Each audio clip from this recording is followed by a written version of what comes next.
All right, we're back for another episode of the Gaming Wisconsinbly podcast. Today we're going to cover a bunch of subjects, including Top Gun Maverick, the sequel to the original Top Gun.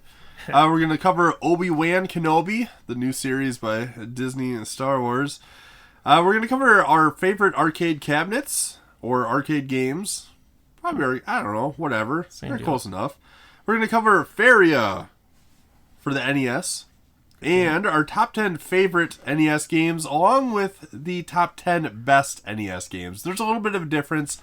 We'll cover that when we get to it. But otherwise, let's start out, Dave. This would be mainly a me talking type of deal. So I recently saw Top Gun Maverick. Have you ever seen the original Top Gun? Oh, yeah. A bunch of times. So super cheesy. I actually never saw the original Top Gun until like a year ago. So surprisingly, I don't know how I avoided it for all this time, but I recently saw the sequel in theaters, having zero expectations of it. I figured like, whatever, it's another shitty reboot cash grab that there's 1,000 of nowadays. It's gotta suck ass, but it was my birthday, my parents took me out. I saw it, and honestly, it's one of my favorite sequels I may have ever seen. It is wonderful. So they did a few extra gimmicks this time. One, the writing is really tight. So there's a lot of references to the original Top Gun. There's a lot of new like 2020 versions of the original stuff that happened, like the playing with the boys volleyball scene. They do like a new version of that. And sometimes when they do that in these newer movies, like they're just badly done. Cringe as hell. Like the new Ghostbusters, did you see that? Ghostbusters Afterlife? Yeah. We're like, like, all right. Sure, it's fine, but there's just like those cringe moments where it's just like it makes you kind of sad that it's like a reboot. Yeah. Top Gun Maverick is completely the opposite. So this is it's a straight up an 80s action flick made for the new age. There's like hardly any, well, I think there's a lot of CG in the movie, but they, in any instance where they couldn't use CG or where they basically like had to get away from it, they used all practical effects. So all the pilots in the movie are actually in real aircraft acting well. I mean, they're not actually flying it. There are other like real pilots in the real seats. They're in the back with cameras on. Like it might sound like a gimmick. Honestly, it looks amazing. It really gets you into the action. The soundtrack, they bring in a lot, not all, but a lot of the original soundtrack in there. It was a good soundtrack. Yeah, very well done. Tight plot, good acting. People say like, Tom Cruise, whatever. It's not like a Tom Cruise cringe movie. He actually is great in it. They did replace the main chick of the first movie. I forgot what her name was. They replaced her Jennifer Connelly in the new movie. I think it's a looks thing. You can't have Tom Cruise with somebody who's not a babe. So they replaced her. But otherwise, the story follows Tom Cruise. I'll just say Tom Cruise. Whatever. It's Maverick. It takes place like 20 years or 25 years after the original. There's a lot of the main cast in it.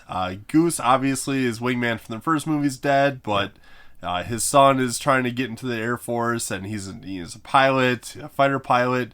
It's kind of like the last of the dogfighters, is essentially what this movie is.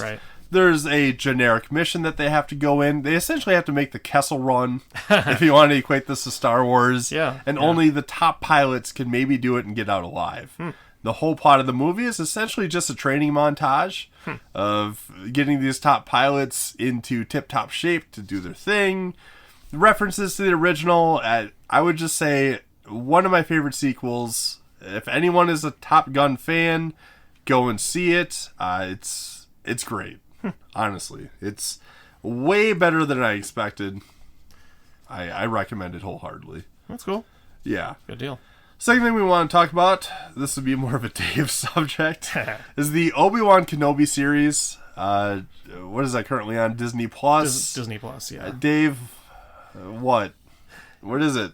It's kind of like a combination of memes from the prequel movies and kind of stretching things forward and trying to bring this into the modern era a bit. They still got Ewan McGregor and Hayden Christensen back. We're playing. Is he actually in it? Yeah, both of them are. Yeah, what? I haven't seen them. I haven't seen the last 2 episodes. So, but yeah, I mean, they have him in the Vader suit, and they have him in the Bacta tank, and just apparently there are some issues with him not being, he's not the size of the former occupant of the suit, to say the least. So they're definitely doing some tricks to make him look more impressive, but. I think, and there's a CGI'd scene of him as young Anakin, which is kind of interesting. But yeah, it's kind of the Obi-Wan and Anakin show, redo.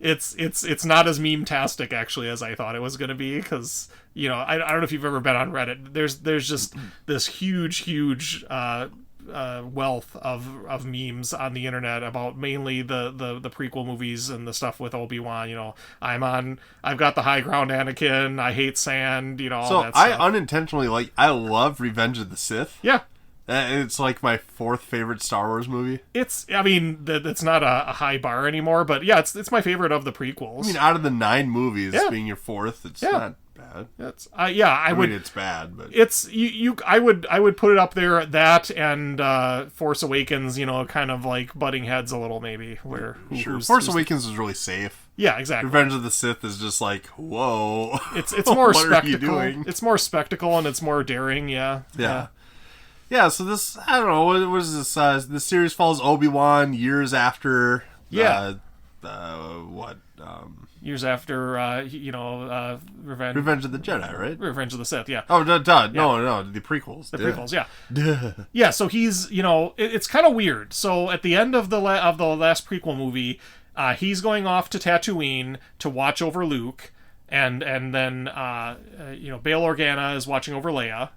And their main thing is just keeping those kids safe, the last hope to eventually defeat the Empire somehow.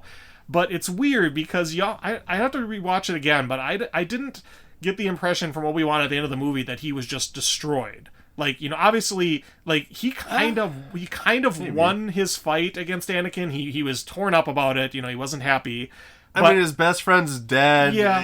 His other, I guess, Padme would probably be his other good friend. Right. I mean, Qui-Gon's dead. She's dead. Yeah. Anakin's dead. He's not happy, but all the Jedis are dead. It's kind of an Empire Strikes Back thing. I always saw it, where it's like he's down and out, but there's hope, kind of. It was that kind of ending. I thought. I remember. I thought it was more down than that. It was definitely more down, but I felt like, the last thing in there was Yoda telling him how to commune with his master. And it was I thought they were going to pick up there. That would make more sense. He's communing with his master, but no, he's destroyed. He's just going through the motions. He's doing his job. He's watching Luke, or trying to. But he's literally just, he's going to a work camp in Tatooine, carving meat off this dead sand creature. Stealing meat in his side pocket. Stealing a little for his mount, and just living in a cave. And he's just morose, and, just absolutely has lost. He's not using the Force at all anymore. He's just, to me at least, it was a little bit of disconnect. I felt like they didn't do a good job of showing how he got from where he was at the end of the movie to where he is here. He's much more, just completely out of it here, I felt like. Yeah. Which is fine. It just didn't do a good job of showing, I thought, how he got there. And maybe that's just part of the series, that. It's fine. I don't know how many episodes are supposed to be. Yeah, I get it. They probably didn't want to spend a lot of time, which is fine. I just wanted to bring it up. But so he starts out there, and he's going through the motions. He's watching Luke. He's trying to, be more involved in Luke's life, and Owen's like, fuck off. Yeah, I don't want anything to do with you at all. Yeah, stay away. You're not helping. Well, also all the Jedi's being hunted down, yes. and the people that are hunting them down, these Inquisitor people, are just yes. ruthless. Yeah. So if you even look in the direction of a Jedi, they'll just straight up strike you down. Yeah. So it I makes can sense. Understand. Get the fuck away from you. Yeah, it makes sense. Owen was fine in this. The Inquisitors, I think, were fine. I mean, I think a lot of people really liked them in Rebels and in some of the recent cartoon stuff. And you could argue the look isn't quite as good. Whatever. They were fine, I thought. I thought they were kind of cool. Yeah, they were pretty cool. But then one of them just, dies to, just a very obvious... Yeah, I won't go into a lot of detail because you were only up to, episode 4? You can spoil it. I don't give a shit. He's not dead. Okay. But then, it's just, it looks so dumb. I'm just like, okay. Like, between him and Snoke and people just, like, dying to random lightsabers, I'm just like, dude. Yeah, it's funny, because when I first saw it, I thought the same thing. And then, oh, no, he's not actually dead. Okay, well, that's not... I mean, it's almost... No one ever really dies. It's a little of that. I should almost be annoyed he's not dead, because, kill people once in a while, but in the storyline, I'm actually okay that he is dead, because the way they did the storyline was okay, I thought, at that point. But I mean, the long story short, Obi-Wan's trying to hide from them. I guess the idea is he either lost his mojo, he can't use the Force anymore, or he's just been suppressing it so long because he doesn't want to be detected using it. Yeah, he's like kind of useless, I know, in the first few episodes. Yes, and I get that, they're trying to show his progression or his, getting back to his thing, but it maybe went a little too far. It's kind of like with, I don't know if you said you saw Boba Fett, like they took way too long. I only saw a few episodes. It's kind of, they took way too long of him being down and out before he got his groove back, so to say. They really want to drag that out for a lot of episodes on these shows. Okay, but it's like he's supposed to be like the Jedi. Like, well, he's the man. He literally was. He can't do shit. He was one of the best masters around at the time. He was. They go over in some of the books and stuff at the time, which aren't necessarily canon, but he was like arguably the master of the particular style of lightsaber combat that he was best at, which is the more defensive style. And that was supposed to be the main reason he beat Anakin, because Anakin is all offensive, aggressive style. Hack and slash, Russian, and Obi-Wan's just kind of like, oh, you jumped over me, I cut your legs off because he has the high ground. He has the high ground. Don't do it, Anakin. Yeah, and so again, he's going from this, one of the baddest Jedi around, literally the baddest Jedi left around, unless she's count Yoda, to now he's just a non-entity almost, He's just an old man. He's just not even man. like that old. He's like... No, and they make jokes about that almost. Like, he almost objects to being called old, but, it's kind of funny. And there's also jokes about, like... How much older does he get before his hair starts to get white and he starts looking like a New Hope and all that? It's kind of funny. Alan McInnes, is that what his name is? Alec Guinness, wasn't it? McGinnis, yeah. But anyway, I got through the early parts. He carries those early parts. Yes. You can't begrudge him his acting. No, Ewan McGregor, he's the only part I think I like about Obi-Wan series so far. Yeah, he is the best part. I mean, all the side characters, I can tell you any of their names. Yeah. Some of them I remember. I think most of them I remember, but I mean, this is the Obi-Wan show. Obviously, it's more interesting than some other characters they could do just because he's a good actor. If they brought in anyone else, I probably wouldn't have been as interested. He does a good job of doing his part. He's kind of forced kicking and screaming into doing Jedi stuff again because of Leia getting kidnapped, which is because of the Inquisitor, the third sister, one of the Inquisitors, trying to, after all these years, still trying to ferret him out, And they had an interesting part I liked where they said, basically the way the Inquisitors catch Jedi is by forcing the Jedi to do what they do. Like, by threatening people and forcing them to come out and do heroic things. So how do they tell if a Jedi is, like, in the area?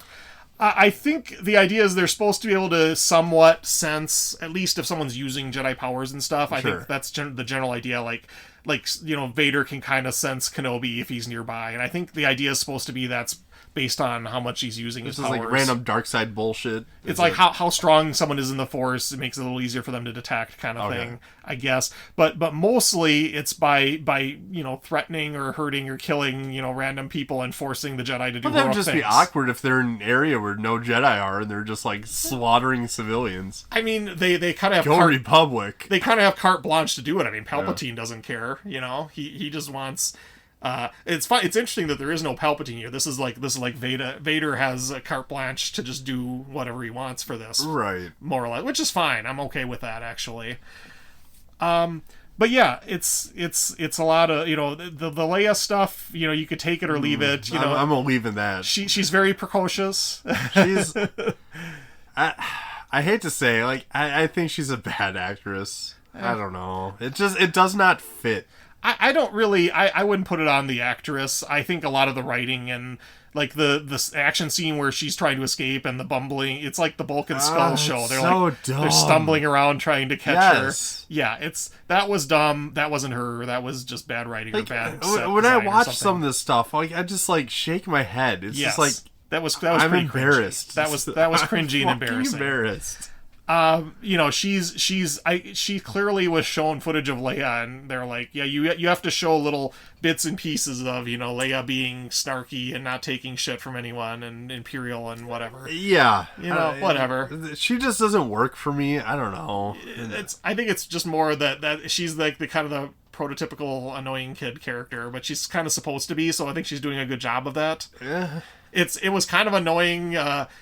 Her rebelling so much against Obi-Wan trying to save her, which is kind of him just utterly at first failing to get her trust, which it was fine. I mean, they turned it around fairly quickly, but it was kind of interesting. But then they get that past that point, and then it's all about Obi-Wan versus Vader, right? It's Vader getting personally involved, which is honestly that fight, dude. I don't know. And that's the thing. That's where it gets more interesting, because they start doing like they do some somewhat weird CGI of Obi-Wan fighting Anakin back in the day. Yeah, and it's not terrible CGI. It's kind of what we've been seeing lately, which is fine. That was one of the more interesting parts, I thought. But then they show a modern era fight between them, and it's like Vader throws some burning oil, lights it on fire, and drags Obi-Wan through it to torture him. That's great, good deal.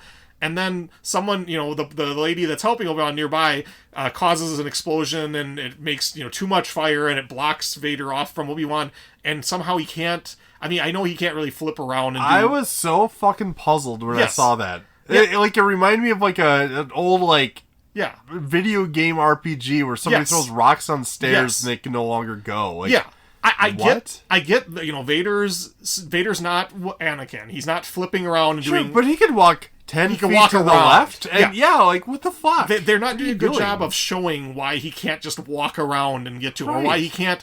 He uses force to clear a path. He should have enough troopers with him to be able to probably cordon off the area. He could probably tell his troopers to create a trooper moat that he could walk over. Yeah, exactly. Like throw yourselves in the fire and I'll just walk over. He should be able to easily push the fire out of the way. Unless he's just fucking with them and just whatever. Well, he clearly isn't trying to kill him. I saw somebody was talking about how he's fighting with one hand instead because he's just playing with him. Yes, that's true. Does he ever fight with two hands? Yes. Oh yes. Is he like Zimpachi or whatever from Bleach? Kind of. They show the two of them fighting when it's young Anakin. He's going in, double-handed, power. That's kind of his style. Like he just power strikes, and it's hard for people to defend against because there's so much power. Maybe his robot hand doesn't work well with two hands. No, he's just not trying.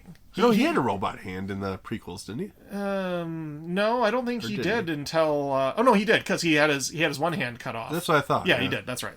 But anyway, I mean, it's in this. He's clearly just playing with Obi-Wan most of the time until he gets away. But again, it's just not realistic how he. It's kind of like Last Jedi where they got away. They crashed and still got away. Like how did they get away? They don't. You can have that happen, but show it. Don't just tell us that you got away. Explain to us why. Like it's in a tight corridor and whatever. They didn't show any explanation of how he was able to get away. How that stymied Vader from getting him. It was dumb. And then there was a part where Leia's trying to escape down this tunnel with the rebel sympathizer Imperial character, I forget her name. Yeah. And it's just this weird thing where they're going down the tunnel, and then she sends Leia ahead, and she goes back, and the Inquisitor goes and somehow ends up in front of Leia. It's like they're doing this weird back and forth in this tunnel, and it just doesn't make sense how one person's getting here, then the other person. They just, again, they're not explaining it, they're not showing it. It's just now she catches Leia because she could, but she doesn't catch the other lady. She they somehow pass each other completely, but the Inquisitor gets to Leia first. It's just weird. Everything just feels dumb and cheap to me. It's bad writing in significant parts of the show. Yeah. It's just I can see where they're going. They're just not portraying it well. They're not, and so I have to ignore a large portions of that to enjoy the enjoyable parts, which there are enjoyable parts, but I have to enjoy the dumb part, or I have to dismiss the dumb parts. Yeah, if you could just cut out half of each episode, I think you'd probably have a good time. I did when Obi-Wan's riding in the back of the train and there's just that weird mole monster man or whatever. That was cute. And it was neat how he turned on them. It's weird enough where Yeah. I kind of got some enjoyment out of it, Yeah. and he's just fucking around with the stormtroopers. But again, that was neat. They show this character. They thought, oh, maybe this guy is friendly, whatever. And turns out, no, he's just being friendly so he can turn them in, kind of thing. Right. Which was cute. I liked that. It's like, yeah, that's a good little swerve. Like, I'm into that. And so then they beat up, like, what is it, 6 or so stormtroopers, and then they, like, get arrested by 3 of them. Like, it doesn't do a good job of explaining why they were able to easily beat these ones, but they were completely helpless to this other group that got the drop on them or something. It was weird. Again, it's not really shown well. It should have been like a much bigger force showing up for them to completely surrender, And then they fortunately get saved by Imperial rebel sympathizer Imperial lady.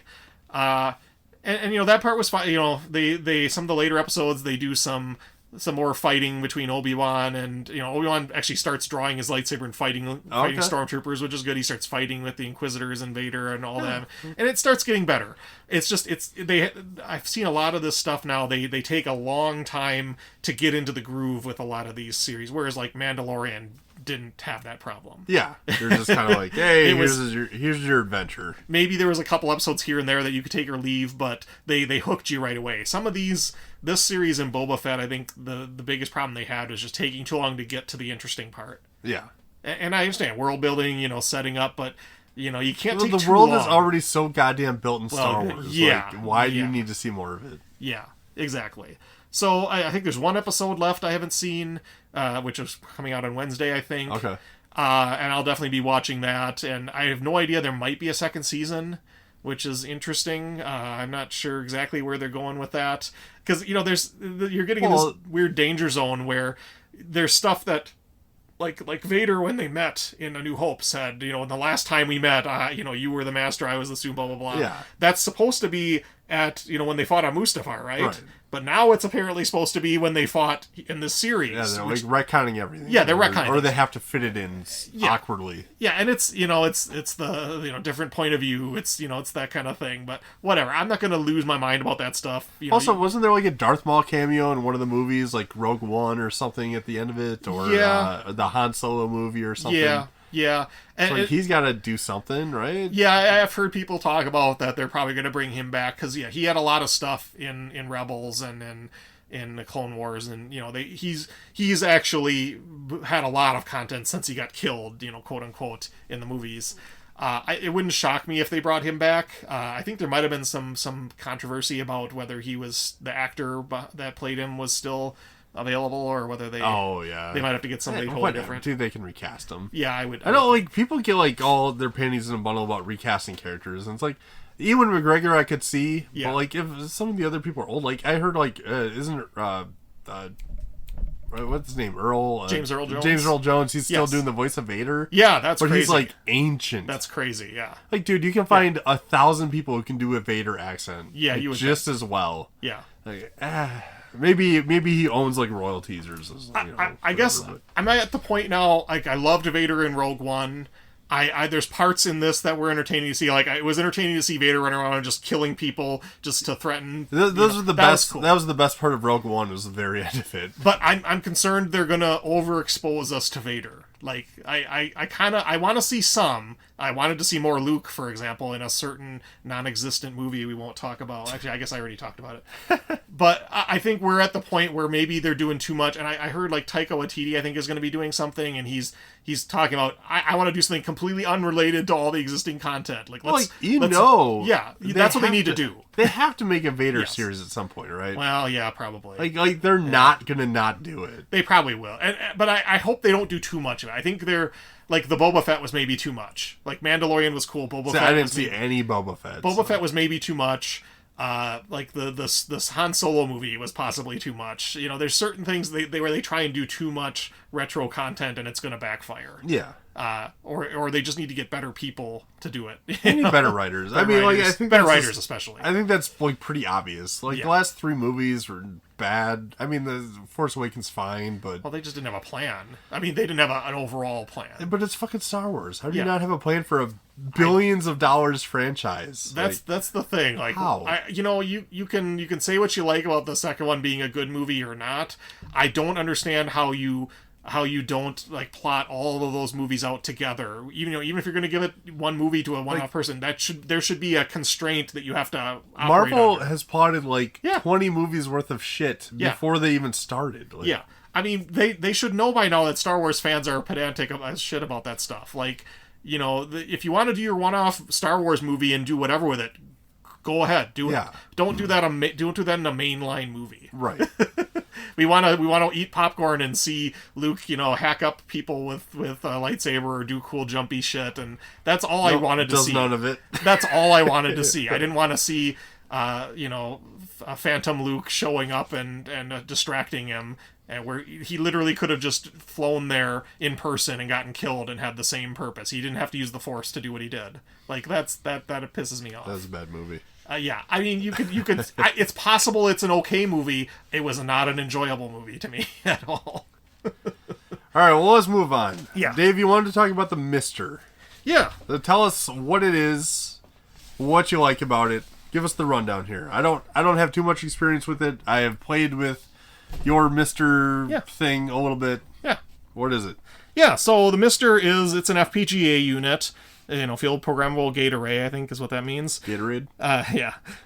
It uses a DE10 nano unit, which is this little Intel programming or little Intel device that they sell mostly for educational and for programmers and things like that, just to learn stuff, to be able to test things out, and it's just mass produced, right? And it's cheaper than it should be. It's one of those things that Intel kind of makes it cheap, sells it for cheaper than they should to get it out there for people. And the Mister project, among others, I think it started with Mist and then it turned into Mister. They kind of figured out how to use these easily accessible devices as a building block to basically program all these cores to do different computers, consoles, handhelds, whatever. And unfortunately, the DE10 is now somewhat difficult to get because of the pandemic and everything else. Yeah. I think that'll probably change. Is that what you have? Or that's what I have, okay. Yeah. I did eventually get one. You can still get them, if you go to sales@Jurassic.com and email them directly. Sometimes, they have a small number in stock. They don't have a lot. You can go a lot of places on eBay and stuff, and they're still sold out, How much do they cost for that? They used to be a lot cheaper. I think it's in the 150, 200 range now, depending on, the prices have been going up, and they're probably up higher than when I bought mine. I think it was maybe closer to 150. But the basic unit is all you really need to get started. And from there, it's just a little circuit board with a power supply, with a SD card and various ports. It's got HDMI built in, and it's got other various output and input ports. And as it stands, you can do arcade games. They have a 486 PC core, which is basically a 486 DX33 PC, so you can do old DOS era and maybe some early Windows era stuff. Including the Oregon Trail? Oh, yeah. Oh, yeah. Yeah. Apple II, Atari 2600, ColecoVision, Commodore VIC-20, Sega Genesis, TurboGrafx. These are all things you can do with just the base thing, nothing else. But then you add stuff to there. It's a modular system. So usually for most things, you'll add a RAM card, and that'll let you do there's a lot of cores that you either need a RAM card for some of the games, or you need it for anything where, the core was written with that amount of RAM in mind. And so most people will get a 32 or 128 meg RAM card that you just plug in. Yeah. And then usually an I/O board, either an analog I/O or digital I/O. The digital I/O will give you, I don't think it's as necessary with the HDMI, but the analog is necessary for some people if you want, CRT gaming, is that what you want a CRT, you want SCART, something like that. I think it has SCART as one of the options. It gives you some different options there. On mine, I ended up just getting the RAM expansion, and I'm using HDMI out. And the other thing you need is some kind of USB hub. You can either get a USB board that attaches to it, and you have a little sandwich there, or you can get just a OTG USB hub that you just plug in. Something you'd plug into. Something that has more ports, basically. Yeah. And then that'll let you plug in, USB or other USB devices or adapters. You can get, you have your Nintendo controller with your Bluetooth plug-in, USB plug-in thing. You can do stuff like that. Sure. But another great option I'm looking at is the Mister Multi-System. which is, if you've never been over to the Retro Man Cave channel, they do a lot of content in general, but they've done a lot of stuff about this Mister multi-system, which it's not the only way to do it. It's just their thing, but it's basically a consolizer for it. So you take that DE10 Nano and you plop it in their board, which kind of combines the RAM and the output board and the USB hub and all that into one motherboard. Yeah. And then you stick it in a 3D printed case, and they have a few different case options, and you have your little Mister console, which is neat. That sounds awesome. Yeah. I mean, the usual way before that was just this little sandwich of circuit boards, which is okay. But yeah, it kind of looks like garbage. Yeah, I mean, there are cases for it and stuff, which is neat, but I don't know. This is great. I really, as soon as I saw this, I'm like, I need that. Do you have it? No, okay. They had 2 batches of pre-orders, and those both sold out like instantaneously, and I wasn't ready. I spent my money on the DE10 Nano first. I'm glad I did, so I could start playing around with it. But they're finally. I think this is one of those companies that they're kind of a startup in terms of producing things. Like they're working with Heber, who have been around forever, but this collaboration is new, and so they're just figuring things out. They're scaling up. And I think they are on top of getting stuff out to their second batch of pre-orders. And they've been to the point where you can go on their Twitter channel and you can see we're up to 430 out of 500 pre-orders or whatever. Like, okay. They are communicating. That's good, yeah. Yeah, it's been slow. It's been a slog in waiting. I understand. But, that's reasonable with the pandemic and with everything else. And the fact that, like, literally the guy that does most of the videos has been showing himself like stuffing cases and stuff and sorting parts and stuff. Like, that's the stage they're in. Yeah, they're scaling up, but they're not instantaneously doing it. But the good news is, as soon as they finish with that second pre-order batch, they're going to open it up again for just regular sale. So that last thing they said, and assuming nothing changes, it sounds like you'll just be able to go out and buy one maybe within a month or so. Yeah. And that's what I plan on doing. I still have the money set aside. So I'm going to show that off once I have it. It looks really cool. They have neat stuff they're coming out with, like they have a kind of a cartridge system that you can plug in. They have this unit that uses a Pi and makes it do interesting things, like specifically it's the MT32 Pi is one of the specifications they're using. It basically lets you make a Pi into a MIDI box for DOS. Okay. Like a Roland. You can buy like an external Roland, MIDI box and hook it up to an old school computer and get like really good MIDI audio in DOS and certain DOS games that support it. Well, this is just a little Pi box that you just plug in, and they've got a special port that can easily input and output with this Pi, and the Pi as an FPGA is just designed to act like this Roland device. So you can just kind of natively in DOS get the full MIDI quality audio in some of these old school games. Some of which are pretty great. I have a lot of them on my phone, honestly. the MIDI soundtracks to some of these games. So anyway, there's a lot of cool stuff coming.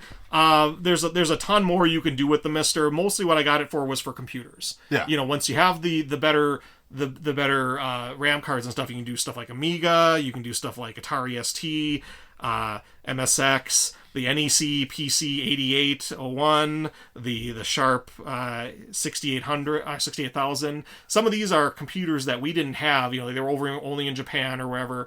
Like the 6800 is basically what they used as the development system for like Street Fighter 2 and a bunch of old arcade games back then. And you can play the native arcade game. I mean, you can do that through emulation, but you can play the native version of this on the actual computer, not just emulated, but FPGA'd, an FPGA core, the more authentic version, designed to mimic it as closely as you can get. So it's you could argue it's just slightly better emulation, maybe, but it's emulation at the hardware level. Essentially, that's all FPGA stuff anyway. Yeah, it's hardware emulation, kind of. You could say you're emulating. You're not trying to, because a regular emulator, you're trying to just get to the end result of playing the game. Whereas this, you're trying to actually make the hardware work like the hardware did. So you're not regular emulators skipping a lot of steps to get from point A to point B. Whereas here, you're trying to do everything along the line. So you want all the good and all the bad. All the good, all the bad. The original warts and all. Yeah. So So it's pretty cool. You can play a lot of consoles on it. I played a bunch of NES games on it recently, and it's basically the same as playing on my NES. Yeah. Hooked up through a upscaler and all that. Oh yeah. But you get the option of doing different palettes and different if you want to smooth out the pixels and things like that, and upscale and all kinds of stuff. So basically, it's like a very programmable, all-in-one FPGA for. I mean, like, what can't it do? So it can do NES, Super, like all that kind of stuff. It can go up to PlayStation. Okay. The PlayStation core is still under development. Again, these are all cores that are being made by just people with their spare time. Yeah, open source. Open source. But at the same time, most of them are being heavily developed. Like, they just recently added the 32X support for the Genesis. And Have you tried that out yet? It works. Yeah, works great. I was playing the Star Wars 32X game and stuff. It's neat. It works. And you see updates on this stuff all the time. Like, more often than... Like, you're seeing more often updates to some of this stuff than some of the analog stuff, for example. Which I'm not going to, begrudge them that, because they're working on what they're working on. But again, this stuff, they've got a ton of people working on it at all times. Right.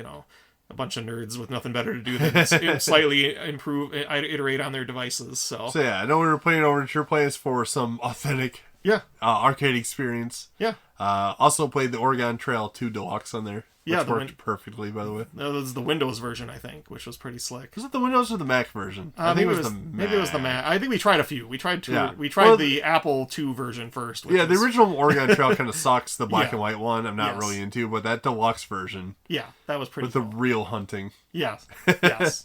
And that to me, that's the big thing, is being able to play, Amiga games and something. You can emulate these things, but they are a pain in the butt to emulate some of these computers. And this whole thing, you just basically plug everything in, and you get the it's kind of like a Pi, where you get the install media put on your SD card and boot it up, and it pretty much sets it up for you. And from there's all these scripts that you can run to just get the updated cores without having to put a lot of work in. Yeah. You have to learn how these computers work. If you don't know how to load. It's definitely not a plug and play thing. Like, if you're just some average schlub who doesn't want to put in the time, probably not the device for you. But it's neat. You can use SD cards. You can use hard drives. You can use NAS. I've got all my games on my NAS at home, and I just get all my stuff across Ethernet. Yeah. I think you can, if you hook up a US or a Wi-Fi device, you can get it all through wireless as well. So there's a lot of different ways to get the media on there. A lot of these games don't take up a lot of space, so you can just throw everything on an SD card or a hard drive. The Mr. unit has space for like for different kinds of hard drives and things in the case, which is pretty neat. It's just it's a place to play and explore these different systems, and it's cheaper than buying, assuming you can get the core, the DE10 Nano for not hundreds of dollars. Well, right. It's cheaper than buying like all the analog consoles, and it does a lot. Yeah, it's about like the price of one of the analog consoles. Kinda, yeah. But you get everything. Yeah, and you can't play your carts on it, obviously. No, you cannot. You cannot. But for, it's probably the most cost-effective way to play a lot of this stuff outside of a cheap Windows PC and a lot of emulators. Like, as authentic as you can play it. Yes. So it's a neat thing. I'm still trying to explore more. I'm just going through and seeing, which systems play, which ones don't, hiding the ones that don't really work. They just added one for an Altair computer, which is one of those, just a bunch of blinking lights, and literally the interface just shows like a mock-up of what the thing looked like, and just the lights blink. It's neat for exploring old computers and stuff. It's kind of neat. All right, Dave, well, let's move on. Yeah. Let's talk about our favorite arcade games and/or cabinets. Now, I only put down 6. I mean, I could probably expand a little bit more on them. Yeah. I forgot to put like a number to this, and I'll blame myself on that. Yeah. But I don't really know why I wanted to do this subject. I don't know. Fuck it. Arcade I like games arcade. are fun. Yeah, exactly. Like, so we have a few good arcade games, or arcades in town. Yeah. We have like 2 barcades, and we have 2 full arcades, I think. Yeah. Okay. So yeah, we have those 2 arcades where you can pay like $15 and go play like an entire day's worth of arcade games at them. Some are bigger than others. We have one on the east side, one on the west side. Have you been to the east side one? I forgot what the hell that's called. It's off of Cottage Grove Road. The one that used to be Aftershock or whatever, and is what the hell is that called? Right. Let's look this up. I'd have to look them up. Cut this. There's so many now. I mean, it used to be it was just like 4. It was just the one in the pizza place, and, I and forgot there was about Geeks that Mania. one. There are so many arcades in the Madison area now. Is Rossi's even around anymore? They're still around. Last I checked. Yeah. Nerd Haven Arcade is the one I was thinking of. Well, and then Aftershock. Yeah, it is Aftershock. Was the other new one that they had. So Aftershock is a barcade, right? Yeah. And then there's the IO Arcade Bar and Geeks Mania. Obviously, there's a wealth of arcades now. Yeah. So like, what we'll do every now and then is basically shit, dude. Let's just go to the arcade and we'll go there and figure it out. So yeah, I just wanted to know, Dave. Yeah. How many arcade cabinets did you put down?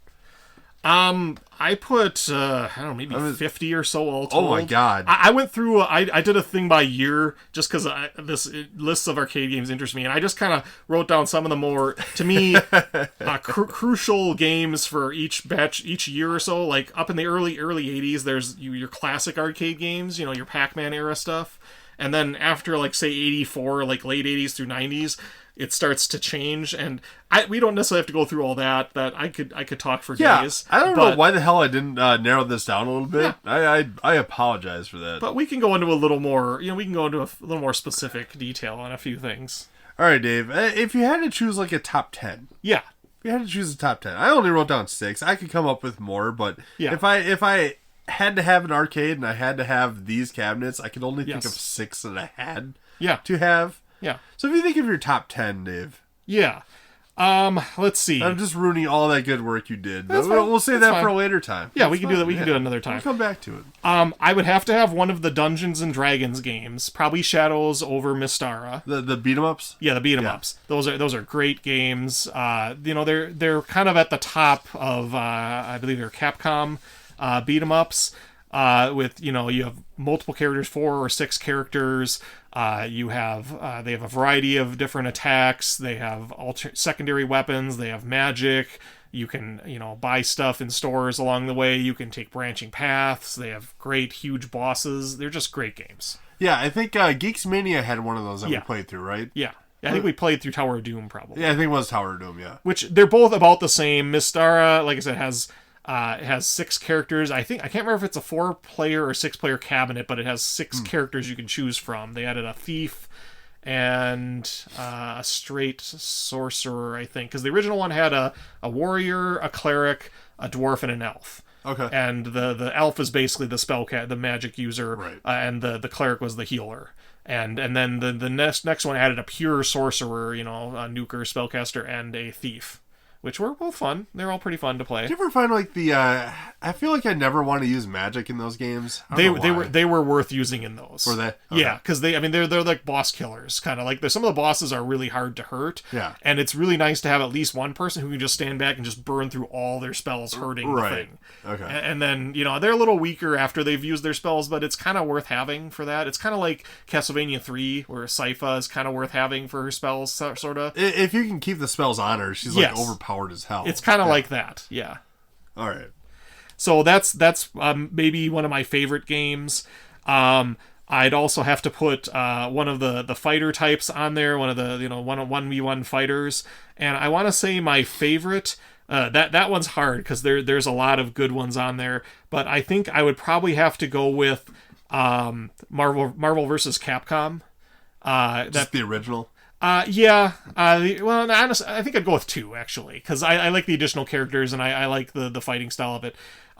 It's got kind of the Street Fighter Alpha era characters and the X-Men characters and the Marvel characters. It's probably the series with the tightest controls out of any fighter that I've ever played. Yeah. I mean, like you could argue like the original Street Fighter 2. Yes, which I like. Really tight, but if I had to pick one, I'd probably pick Marvel vs. Capcom 2 because it's just got such a good variety of characters. Yeah, I didn't put any fighters on my list. I've always been bad at them. Yeah. Like miserably bad. So like I just find them hard to get into. Yeah, even though I can respect them. Marvel vs. Capcom would probably be my favorite. Yeah. Just because, whatever. I can play Iron Man. I can figure out how to do his moves. It's fine. Yeah. But as far as, the killer instincts and stuff go, once you get into, the mega combos, I'm tapped out. Yeah, I was decent at Mortal Kombat and Killer Instinct and some of those at the time, but I have no interest in going back and playing those. Yeah. I always preferred the Street Fighter style games. Me too, for sure. And they've kept my interest. Yeah.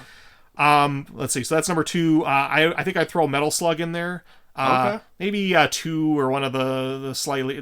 There's certain ones that are better than others, and I haven't played through them all recently. Yeah. But they're all very similar. They're somewhat interchangeable. Some of them add a little more content here and there, but they're all great games. If you want an arcade run and gun shooter, that's the way to go. That is a series that I've never gotten into. I've played bits and pieces of. I don't know how many of them. Yeah. I've never actually sat through and played through any of them. They're worth going through and just playing all the way through. They're fun games. It's kind of like how, Contra on the arcade isn't really very good. I mean, it's okay, but it's very good. It's not as good as the NES one. Yeah. Whereas these are like perfected run and gun arcade shooters. And all the ports were basically just direct ports. Pretty right? much. Like there's not like a bastardized version of the Metal Slug game. I don't think I've ever played a bad one. Yeah. There might be, but. So yeah, I would throw that on there. That's one of my favorite games around. Next one, I throw Puzzle Bobble on there. I definitely had Puzzle Bobble on mine too, or Bust a Move, whatever you want to call it. Yeah, but it's just one of the better, like probably the best puzzle game in the arcade, which is weird, but also the best head-to-head game. Exactly, that's what I was gonna say. Yeah, like that's like so whenever we go to Geeks Mania, they have a Puzzle Bobble or Bust a Move arcade cabinet there. Yeah. Hours can be spent at that cabinet. Yes. It's just like you get a group together and just whoever the loser is gets out and just goes back. Like, dude, you can just waste so much time with that. Yep. It's simple. It's easy. Anyone can figure it out. Yep. Like, doesn't require a genius. Your grandma can figure this shit out in 10 minutes. They got that new version that we played at MGC. I don't like it as much, but it was cute. But we had little kids just sitting down and play it and didn't need any help at all. Exactly. And it was basically the same game. You see it like, dude, you match up 3. It's like, fuck Candy Crush. But it's kind of like that thing. You just like, it's so easy and it's so addicting. Yep. So yeah, that's my number 4. I think I'm going to have to backtrack a little and say I might throw in a second fighter, and that would be Samurai Showdown. Okay. Probably number 2. They're kind of similar in a lot of ways to the Street Fighter style games, but the weapon-based combat I think makes it different enough, and it's a little more. I'm not as good at them because it's less of just jumping in and doing things, but it's more like waiting and responding to attacks. Yeah, a little bit more of a counter game. Yes. You can also. Could you lose your weapons in all the versions? I think. Okay. I'm pretty sure, yes. What would happen is, if you and your opponent attack at the exact same time, angle, whatever, you'd get in a clash, basically, and then you're like hammering the buttons. They might have taken that out of after the first or second game. I know it was definitely in the first. I can't remember if they kept it. I just always remember it being kind of interesting. It was fun. Yeah, it was a cool mechanic to it. Yeah. And I like the kind of, I wouldn't want to say realistic, that's not the term for it, but it was quite a bit more violent than your typical fighting game. Yeah, it had interesting mechanics, like where you would take more damage if you were jumping, and they attacked you, and but you could also deal more damage, I think, in some cases. So there's like interesting risk reward, and it's just an interesting mix of characters. Huge sprites for some of the characters. Big characters in there, like interesting weapons, interesting moves. Yeah, most of your characters were mostly attack based, with your sword, but you could also kick. I didn't see the kicks being used as much. I think in some of the later games they actually gave you limited. Like in the original one, it was light, heavy, and light, medium, heavy attack and light, medium, heavy kick. And I think in the later ones they might have just eliminated all the kicks but one. Yeah. Because no one really used the kicks as much, I think, as most characters. Like most of your special moves were sword attacks. Yeah. The controls were always very simple. I think they were always Street Fighter based, weren't they? Yeah, more or less. You'd have a character that has your Ryu and Ken attacks. You'd have a character that would have your Guile attacks. You'd have a character that would have your Zangief. Pretty similar stuff. They mixed them up, a lot of them. Yeah, I don't recall the home console ports being very good. I mean, forgetting the Neo Geo, because that is an arcade machine, but they were playable. The Sega Super, they were a little slow. Yeah, they're not the worst ever, but they weren't as good as the Street Fighter ports. But I mean, it was a much beefier arcade machine. Yeah, so that's fair. So yeah, that's number 5, I think. Next thing I would throw on there would be the arcade X-Men game. Oh, the 6-player? The 6-player, yeah. That's kind of in that genre of, Ninja Turtles. Yeah, it's kind of in that genre of Ninja Turtles and Simpsons and, Captain America and the Avengers, all those kind of multi-person beat 'em up games, which, you know, kind of similar to Dungeons and Dragons and all that, but just the X-Men 6-player was just such a It is very good. It's what an X-Men game like should be in hindsight. It was just an experience. I just remember showing up at Aladdin's castle and seeing this ginormous machine, and sometimes they'd set up just crazy extra projection screens hooked up to them and stuff, and Geeks Mania I think still has a room set up with this huge they have the full like 6-person pod version of X-Men. It's wonderful. If you're ever in Madison, Wisconsin, go to Geeks Mania. If you like X-Men, they have a whole room dedicated. It's amazing. Yeah, but I mean, it's a pretty basic game. You don't have a lot of variety. Yeah, there's like a punch, a jump, and a special, right? A couple special. I mean, like you have a couple different kinds of jump attacks, and then you have your mutant power. Yeah. But it's just fun, and the graphics and sound are great, and the characters are fun. I mean, the characters aren't super balanced. There's this interesting thing where Storm is kind of the best character because you can beat some of the bosses with a regular attack because her attack has so much range. You can hit them without them hitting you back if you time it right. And I didn't believe when I first saw somebody doing this back in the day, but then I saw somebody walking up to the blob with Storm and just whacking away at him and keeping him from responding because of the range. It was weird. And then I always played Nightcrawler because you get really good at the jump kicks and you won't get hit too much. So that's mostly what I did. But, cheater. Yeah. I mean, it's a legitimate tactic. You just got to be good enough not to get hit as you're jumping out. I mean, really, back in the day, you're just trying to like expand the time length of your quarters. Yeah. Like whatever means necessary. Yep. So that was X-Men is kind of my favorite of the. You know, I really liked Ninja Turtles. I almost threw that one on there. I really liked Simpsons. I did throw Ninja Turtles on mine. I like it way better than Simpsons. It looks better, sounds better, it controls better. Ninja Turtles was super nostalgic for me. I played that game so much over the years. When I first saw that in arcade, I lost my mind. I was still a Ninja Turtles fan at the time, and it still plays great. I was actually playing that on my MAME cabinet or whatever over there. And surprisingly, there are like good boss patterns. Like you do figure out the game, you can beat most of it without losing a life. It's very well balanced. The end boss is a total pain in the ass. Other than that, I love that game as well. So I think that's my number 6. And the NES port kind of sucks of it. So yeah. I mean, it's okay for what it is, but I think that's my number 6. I'm skipping a few other ones. I also throw a plug in for Golden Axe: Revenge of Death Adder. That's I don't think we played that at we played that when we went down to Galloping Ghost. So it's that one. It's that one. It's this one. When back in the day, I only saw it like at arcade at State Street. That I hardly ever went to. It was late release, but if you ever like Golden Axe, this is way better. See, I get all my beat 'em ups like mixed up like that and the Dungeons and Dragons. I wouldn't be able to tell you like which is which. So, but those are, there's a lot of other goofy ones. There's so many good beat 'em ups, stuff like Ninja Kids that are just weird and wacky. Captain America is kind of fun. But moving on, for my next actual pick, I think I'm going to have to go with Ghouls and Ghosts. Really? Yes. Okay. Ghouls and Ghosts. It's this weird game. I will every time we go to Geeks Mania or Galloping Ghost or anywhere, I will see that. I will sit down and play it. Okay. Every single time. If I want to, like, I have this whole fancy setup with my Genesis at home and, the SCART out and all this other stuff. And the number one game I play on that is Ghouls and Ghosts. No, that is a very good It's a very Genesis good port though. Yeah. It's just, it's not my absolute favorite game ever, but it's just always fun. Yeah. It's absolutely always fun. It is a really easy to pick up game. Yes. It is just, it's beyond hard. It is. But I keep coming back. I don't struggle to come back and play that over and over and over again. Okay. So there's that. One I want to throw in that may be a little bit of a weird pick is Rastan. I like Rastan. Rastan is just, it's got this amazing soundtrack, absolutely amazing soundtrack. I like the weapons. I like the platforming is actually kind of fun. There aren't really too many arcade platformers that I can think of. It's a weird one, and it's another one of those I'll always sit down and play it and not feel bad. Yeah. It's really hard. It's hard to get into the later levels without quarter dumping like crazy, but it's just a super fun game. That was one you of gotta those. Try it. That's one of those cabinets that I always thought looked awesome. Yes. And like anytime I ever saw one, I put in a quarter. Yes. I died in the first level. Yes. Whatever. Yes. Always had fun with it. It's a good cabinet. Yep. And so I think I got 2 more I can throw on there. I think I gotta throw Punch Out in there. See, I never really got into the original arcade Punch-Out. The arcade Punch-Out is a thing. It's not quite like the Street Fighter one where they had the buttons you slam on, but it's kind of similar.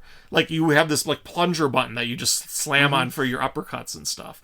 And it's just a fun game. It's very like obnoxious too. It kind of is, and it's got the dual screens. I mean, that's a game I love on the NES, and it's a game I actually love in the arcade. I think I'm better in the NES than the arcade one. The NES is probably a little bit easier to control. But but it's such a fun game. It's such a unique game. Yeah, it's I really have to throw it. Anytime you're in the arcade, you will automatically know if they have a Punch-Out because you'll hear it. You'll hear it. Yes, exactly. I'm leaving out a lot of the old classic games. You know, your Pac-Man, your Donkey Kongs. Yeah. I'm leaving those out. They are really good games. I really enjoy them, but I'm leaving them out for the moment. The last one I have to throw on there is Discs of Tron. The fuck is that? Oh, you've never played Discs of Tron? No. So that's the one where it's based on the Tron series, obviously. Okay. You got your guy that's standing on a disc on one side, and your opponent's like Sark or whoever sitting on a disc on his side, and you're just throwing discs at each other, and they like ricochet off the sides. It's kind of like a Pong sort of thing, and you can throw, I think, 3 discs at a time, I believe. And you have a controller, a joystick, and then you have a wheel that you can use to control your aim. Okay. And so you're moving around to dodge his attacks, and then you're also turning the flywheel to aim and then you also have like a move where you like hold up your arms and block. It's so involved. I'm so looking wacky. This up as you're talking. They have an arcade 1-up machine that I'm super tempted to get, and I do see that. And it looks pretty slick. And this is one of those games like Tron. The movie is not a great movie, but the soundtrack, like the sound, the music from some of those games, especially the Tron games, is hardwired into my brain. That like I can hear that sound and I immediately know instantaneously what it is, and it's like an instantaneous dopamine rush. Weird. I don't even know if I've seen this cabinet. It's they have it at Galloping Ghost. Really? I don't know if they have it at. It looks big. It's sizable. Yeah, it's got the weird multiple screens and the reflectors and stuff. It's is this one neat. That you sit in or a stand-up? No, it's a stand-up. Oh, okay. I see like 2 versions. I think there might have been a sit-down at one point. I don't remember, but no, it's a great cabinet. It's a great cabinet, especially. It's a great game. I absolutely love it. It's another one of those I'll play anytime I go to an arcade. And I like I think I like all the Tron games. There's the regular Tron game, and then there's Discs of Tron. But Discs of Tron is my favorite. It's so good. Okay. Well, Dave, I'm going to echo a couple of yours for sure. Yeah. I do have to just add. I only put down 6. I'll add a 7th. Miss Pac-Man. I don't want to say I forgot about it. I just think I forgot how much I actually enjoy it. Yeah. I find it much better than the original Pac-Man. It's anytime you got a quarter and you see a Miss Pac-Man, just throw it in. Like it's always entertaining. Yep. If I had to have 7 arcade cabinets, I would have to have a Miss Pac-Man. I might throw Super Pac-Man on there if it was me. But, okay. But Miss Pac-Man's very good. Super Pac-Man. You would probably enjoy it. It's interesting. That's not like Baby Pac-Man or whatever it is. No, it's similar to Pac-Man, except you have these pellets you eat that make you giant. Oh. And then you can eat through these doors that block your way. You either have to get the keys to open the door, or you have to eat the super pellet that makes you giant, and there's also the regular power pellets that let you eat the ghost. It's just chaotic and crazy and fun. Anyway. Number 6, I also had TMNT, the arcade game. That's fair. It's awesome. It's good. It's awesome. Yeah. Number 5, I actually have Bubble Bobble. Yeah. I do like the arcade. I mean, the NES port's almost identical. It is. It's surprisingly good. The arcade good. game is just like a little bit better looking, a little bit better sounding, I guess. Otherwise, it's almost the exact same game. Did you ever get a chance to play like Bubble Symphony or Bubble Memories or any of the later ones? Not to my knowledge. You might enjoy those too, and I think some of them are like 4-player. But yeah, they're kind of similar, but just way better graphics and sound. Yeah. And bosses and stuff like that. They're pretty fun. I grew up playing Bubble Bobble at the roller drome back in the day. Yeah. And they had a Bubble Bobble cabinet. I hours of entertainment in that. Yep. Number 4, dude, I had to put NBA Jam. Sure.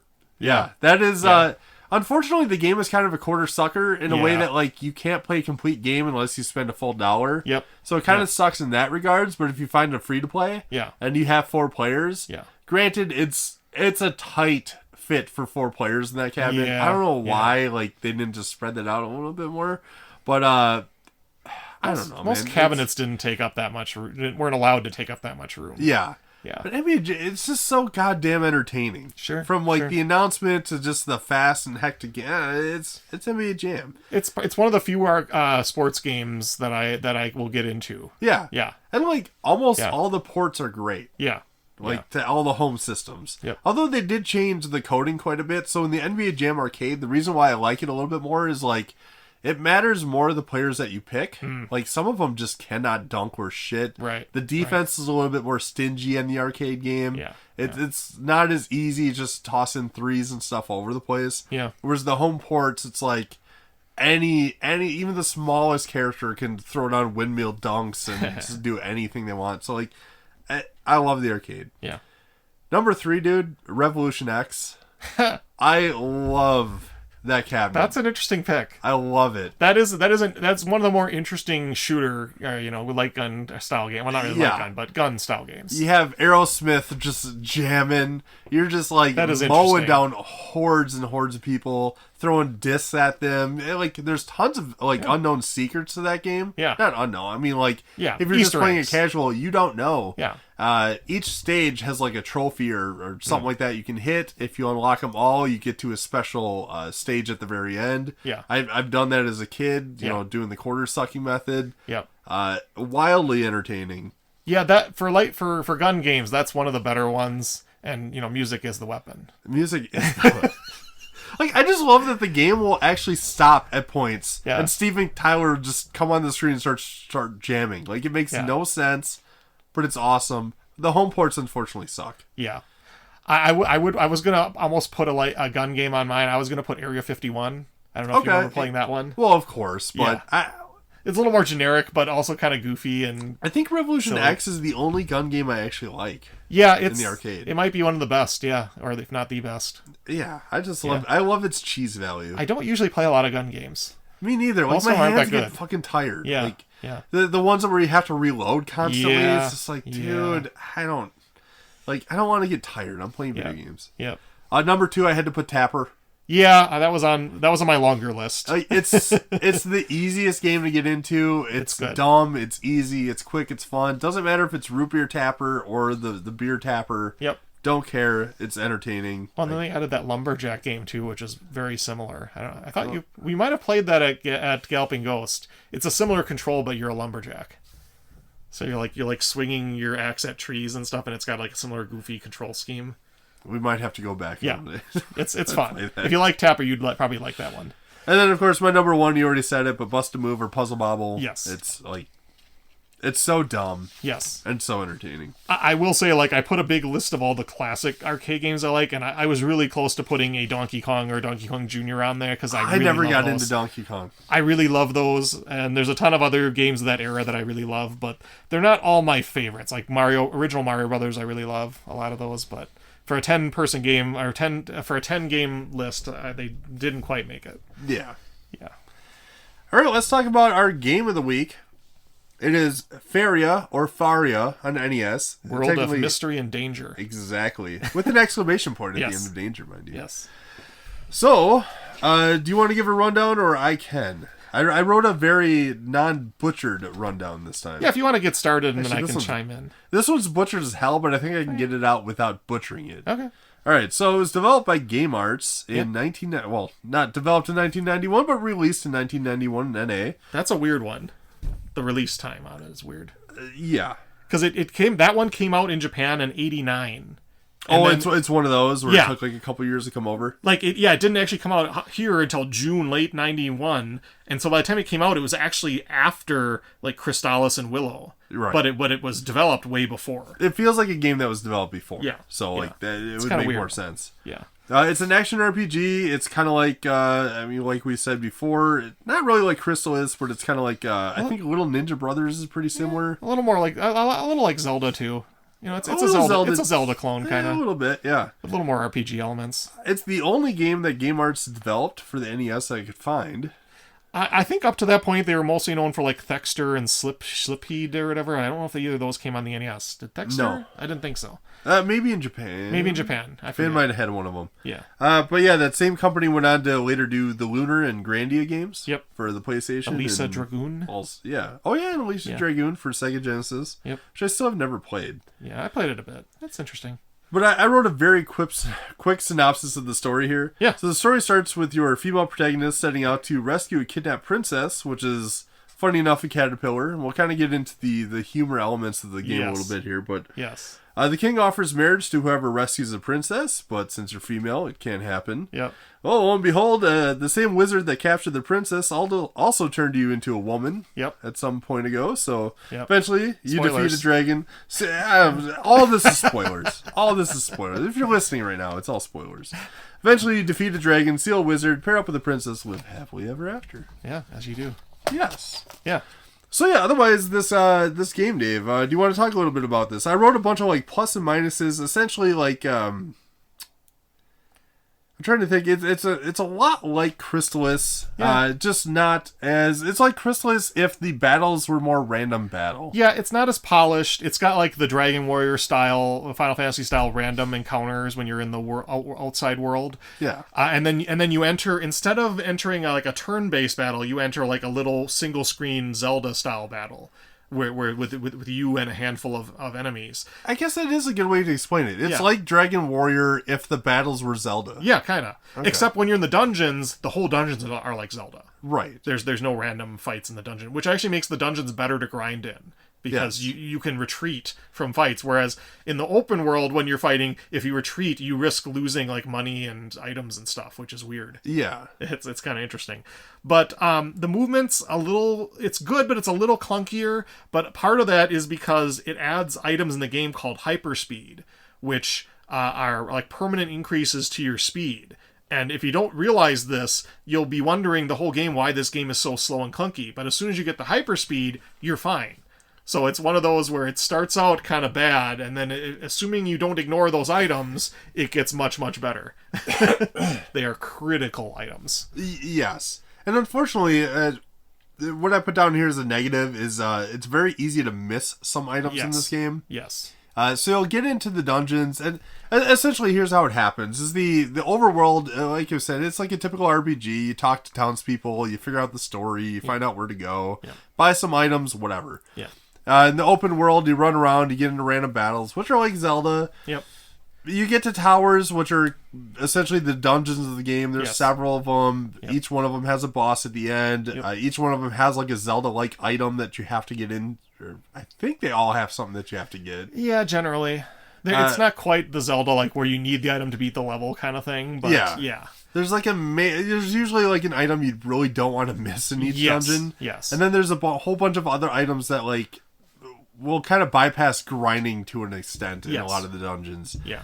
Unfortunately, the dungeons do not give you a map like Zelda. No, and they're really generic looking. They're really generic mazy looking. You really it's have like to take brown maps. With stone, like stone floors. The only way to tell where you are is like this room has 3 exits from it. This room has 4 exits from it. You know? Or you get out the old graph paper. Yes.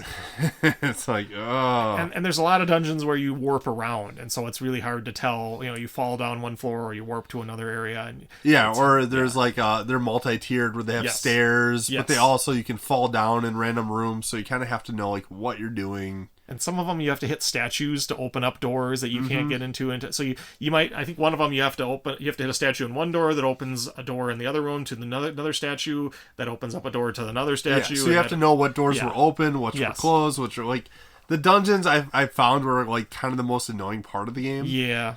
It really helps to have like a co-pilot, if you will. Yes. Somebody to keep track of the maps while you're exploring and just trying not to die, essentially. Yeah, because it's hard to engage your brain and not get killed in some of those rooms. Yes. And grinding, I recall being very slow. Yes. For like money or experience or whatnot in that game. Yeah, like I said, it helps if you go in the dungeon because you can just leave the room if you're getting overwhelmed.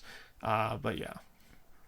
Yeah, so other than that, the game itself is like a different level of humor. Yeah. And kind of a different art style than what you see in a lot of NES games. It's very Japanese. Very Japanese. Yeah, you'll be in the main town and see just a regular shopkeeper, and then next to you'll see this little shrunken lady with that looks like a little goblin or something. And then you'll see like a wizard guy who looks like an alien. And then the royal family are apparently bug people. Like they start out as caterpillars and then they grow into people or something. Well, that makes sense. Yeah, they kind of go through morphing stage or whatnot. Yeah, you see you get shown a picture of the princess and it's a caterpillar. Yeah, and then at a certain point you find an actual giant caterpillar that is not the princess, and then somebody laughs at you and says, "Ha ha ha! This looks like the princess, but it's not her." That's the kind of style of humor. And also there's one of the major plot lines in the story is when you bring the princess back, very early in the game, mind you, the king holds a royal party serving caviar, and a mysterious masked man shows up and poisons the caviar, which gets all the town people sick, and then you have to go and find medicine to save all the people in town. That's kind of the storyline. That's kind of the humor involved. Yeah.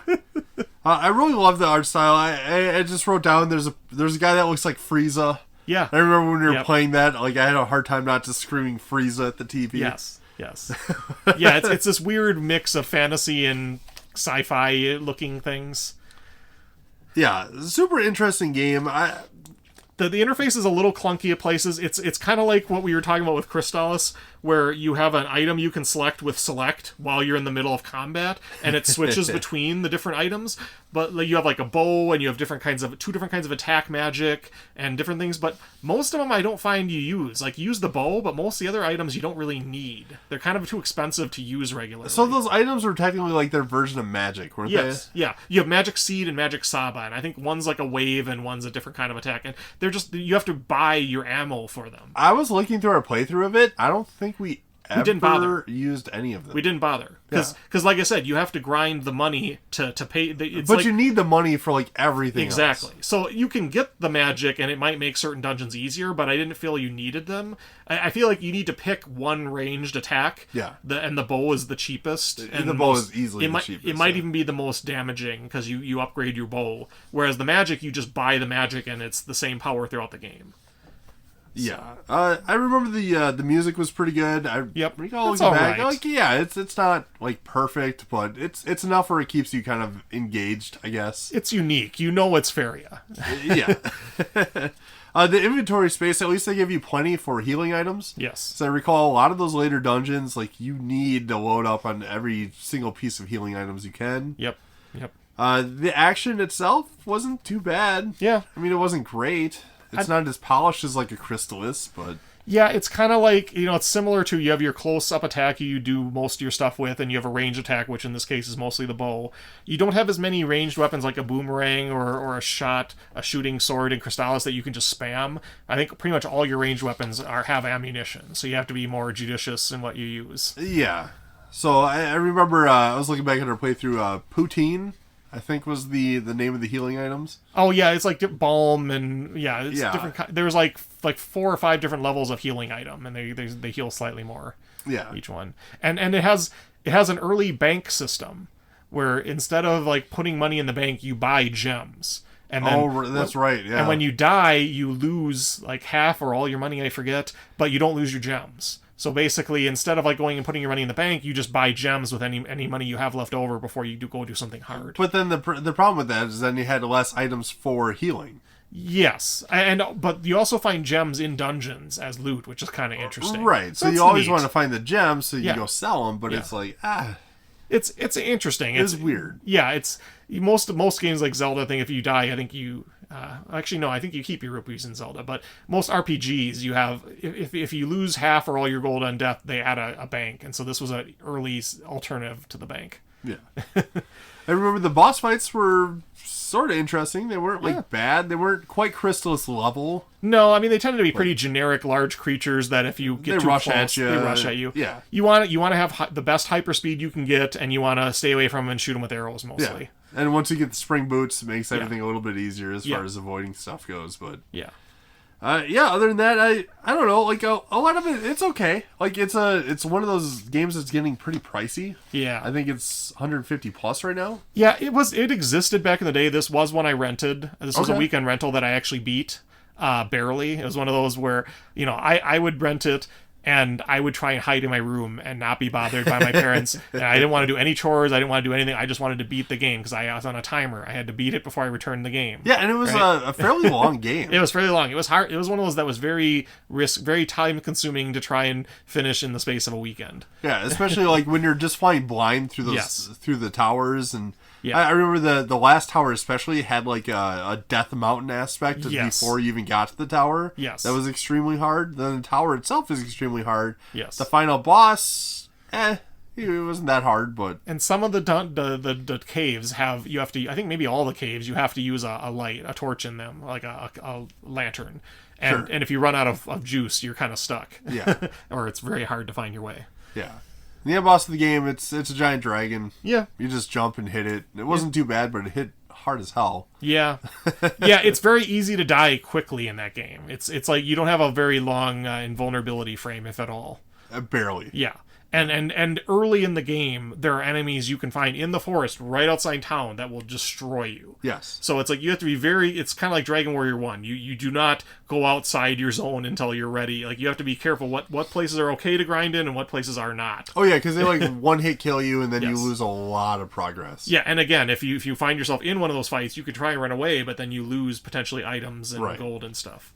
Is this one of those games where it had invisible enemies? Yes. Okay. Yeah, there are some glasses you get that let you see invisible enemies, and so early on you find a place where you don't see anything, but I think you might have heard them, and then if you stay around, you start getting hit by invisible enemies that you can't possibly kill. Yeah.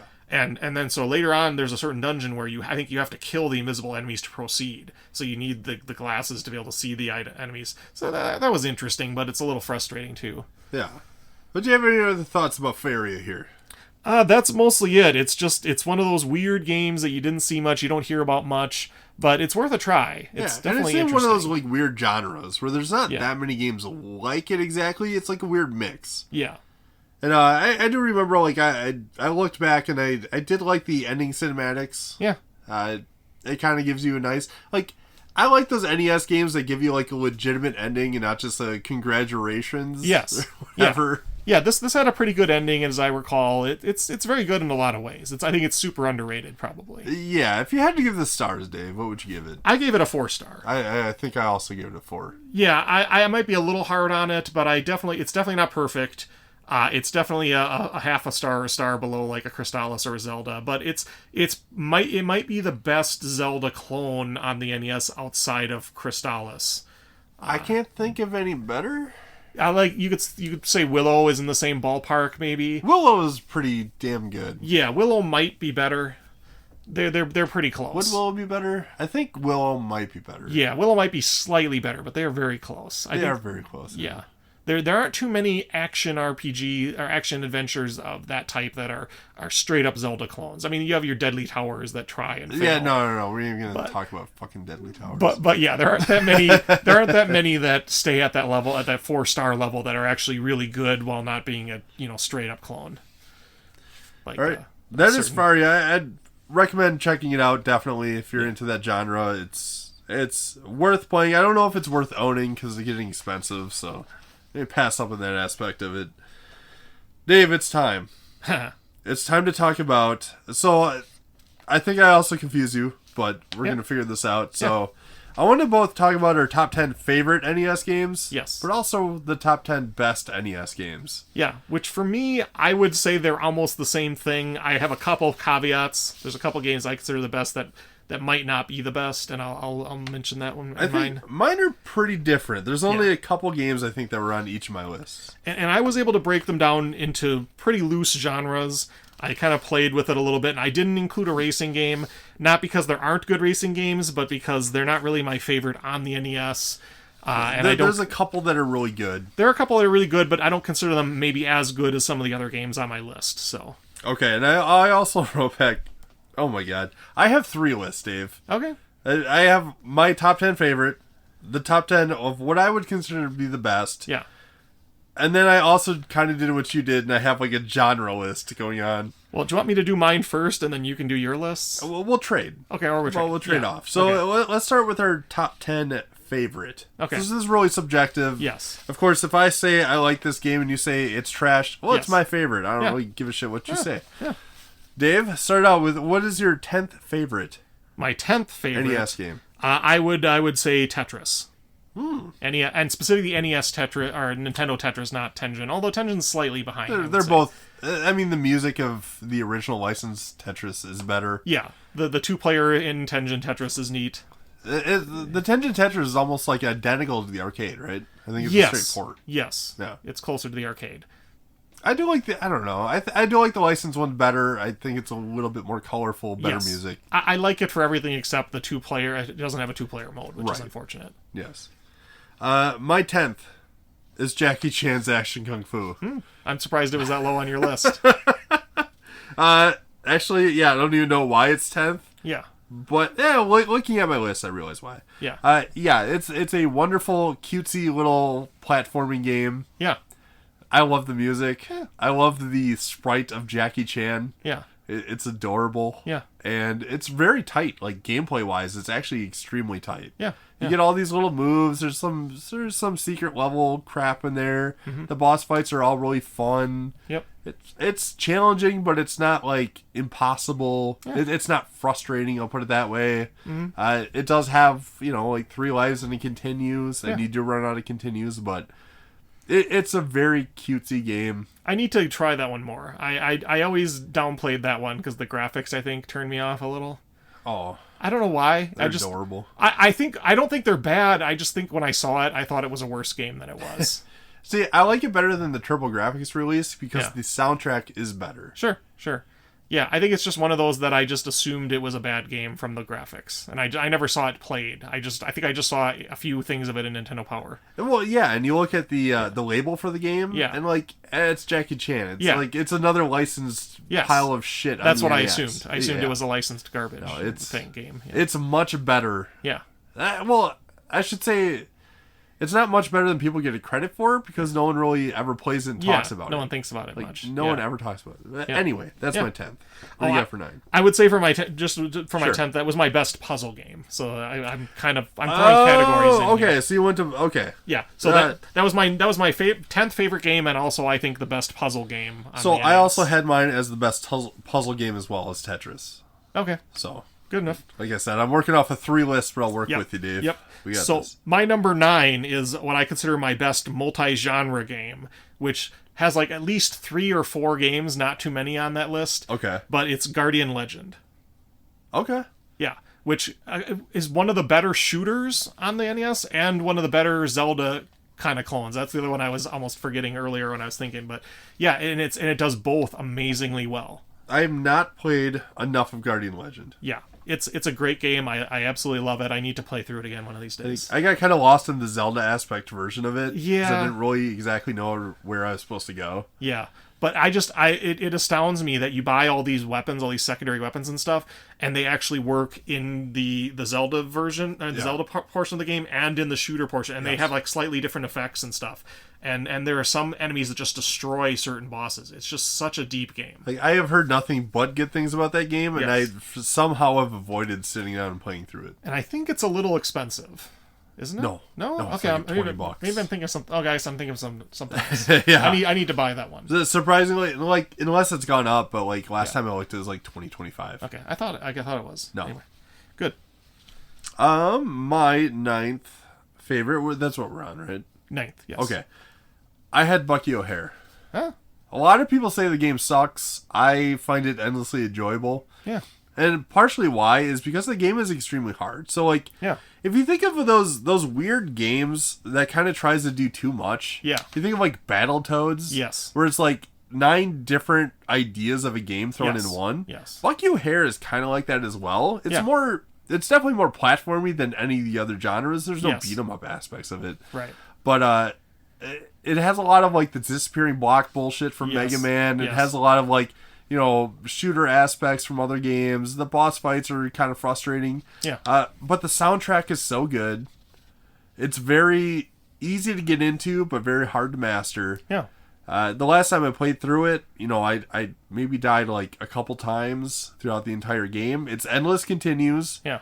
But if you really want to hate yourself, there's a hard mode. That's like one hit death and like a limited continue. Wow. Yeah. Never. I don't think I'll ever get through that. But isn't that one Konami? Yeah. Yeah, I thought it was. Yep. So all the Konami standards are there. It's tight gameplay. The music is incredible. Yep. It's one of those games I rented as a kid and didn't like it very much. But then I played it again years later and I just kind of fell in love with it. I need to play that more. Yeah. What do you got for 8? For 8, I got my best sports game. Okay. Tecmo Super Bowl. That was also my best sports game. Yeah. It did not reach my favorite. Yeah. But it is great. If I had to pick a sports game to play, I have a couple honorable mentions. We can go through some of those later, but that would be the sports game I would pick. Like, I'm not a sports game guy, but I will sit through and play through an entire season of Tecmo Super Bowl and waste an afternoon and not feel bad about it. And you've kicked my ass at the game many times. Yeah, it's one of the... Cause I had a friend growing up who owned that, who always beat me, and so I kept trying to get good enough to actually beat him. Yeah. And of course, we were playing regular Tecmo Bowl, and he'd always play the Raiders, right? So he'd always be playing Bo Jackson bullshit. And destroying me. And I didn't know football much at the time, other than the Packers or whatever, so I had no clue who choosing to your play. Shitty Packers 80s team. Well, the Packers weren't in that one, so I had to pick like 49ers or Giants or whatever, and yeah. Like, if I would have picked like Giants and got good at, I think they had the one really, really good defensive player, if I recall correctly. I remember like Jerry Rice, I think it was in that game with Montana. Well, like Bo Jackson was like the best offensive player in the game, and I think the Giants, Phil Simms, I think might be the best defensive player in the game. He's like similarly fast, I think. Yeah. So like you can pick him and kind of counteract Bo if you're decent, but Yeah, there's a few differences I know from Tecmo Bowl and Tecmo Super Bowl. But, Tecmo Bowl's way easier to intercept in, yes. I recall. Super Bowl is just so much more involved. It's so much deeper. It is. They added in a ton of, I don't want to say realistic, because that might not be the word. It's still for it, arcadey. There's like tip passes. Yeah. There's just all sorts of different stuff. I like the kicking a little bit better. There's more team management. Yeah, it's almost like just the perfect sequel to a game, and it's also like the perfect sports game for what you can do on the NES. And you can like play it in a like non-playing just manager mode, which is crazy. Yeah. So like for an NES game, it's more robust than you can imagine. Yeah, it's crazy. All right, I had for my number. What would this be? 8. This would be 7, right? Oh, did you do? I don't think you did your number 8. Oh shit, I didn't. Yeah. My number 8 is Bubble Bobble. I've talked about it as an arcade game. Yeah. It's essentially just an arcade port. Solid game. It's like what else can you say about it? It's just a very solid arcade port. Yeah, I owned it. I beat it a bunch of times. It's always fun to me how convoluted the beating that game is. Yes. Yeah, there's like several different ways to beat it, aren't there? Well, like I mean, a good ending, there's a good ending, shitty ending. Yeah, you just play through and then get the shitty ending, or you jump through a ton of hoops. You have to get both characters through the special doors in this really hard level. Yeah. And if you're playing single player, that means you have to prepare things and have enough extra lives to hit the select button on the second controller to have the other player do a certain thing to. It's not that you both have to go through the door, but it's that you have to have one person be able to trigger the thing and the other person has to go through the door, and you have to have both characters alive when you beat the game, otherwise you don't get the good ending. Yeah, I just, that's one of those games where I could just like turn on and just leave it the title screen. Yeah. And like just listen to the music. Oh yeah, I got the music on my phone. Yeah. Alright, where do you got at 7? Number 7, I've got my best beat 'em up, River City Ransom. That was also my best beat 'em up. Yeah. Right there with Double Dragon 2. Yes. But River City Ransom is, I mean, it's just better in every aspect. It's got more attacks, more moves, more power-ups. Yeah, kind of an RPG-ish element to it. There's items, there's other moves you can buy and learn, there's hidden areas. Double Dragon 2 doesn't have any power-ups, does it?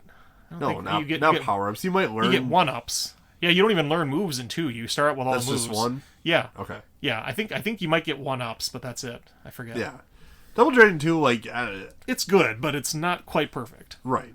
Yeah, River City Ransom is just... Like, I remember just playing that for hours with a buddy. Yeah, and River City Ransom doesn't have the shitty platforming, really. Yeah, there's not, like... not there's much. Nothing that's going to piss you off. I think there might be a couple things you have to jump over, but hardly at all. It's not that bad. Yeah. Yep, I agree with that. It didn't make my top 10 favorite, but, top 15 probably. Yeah. For sure. Yeah. What are we on? Seven? Seven. Yeah. My seventh is Batman. Yeah, that's a strong title. It's an excellent platformer. Yep.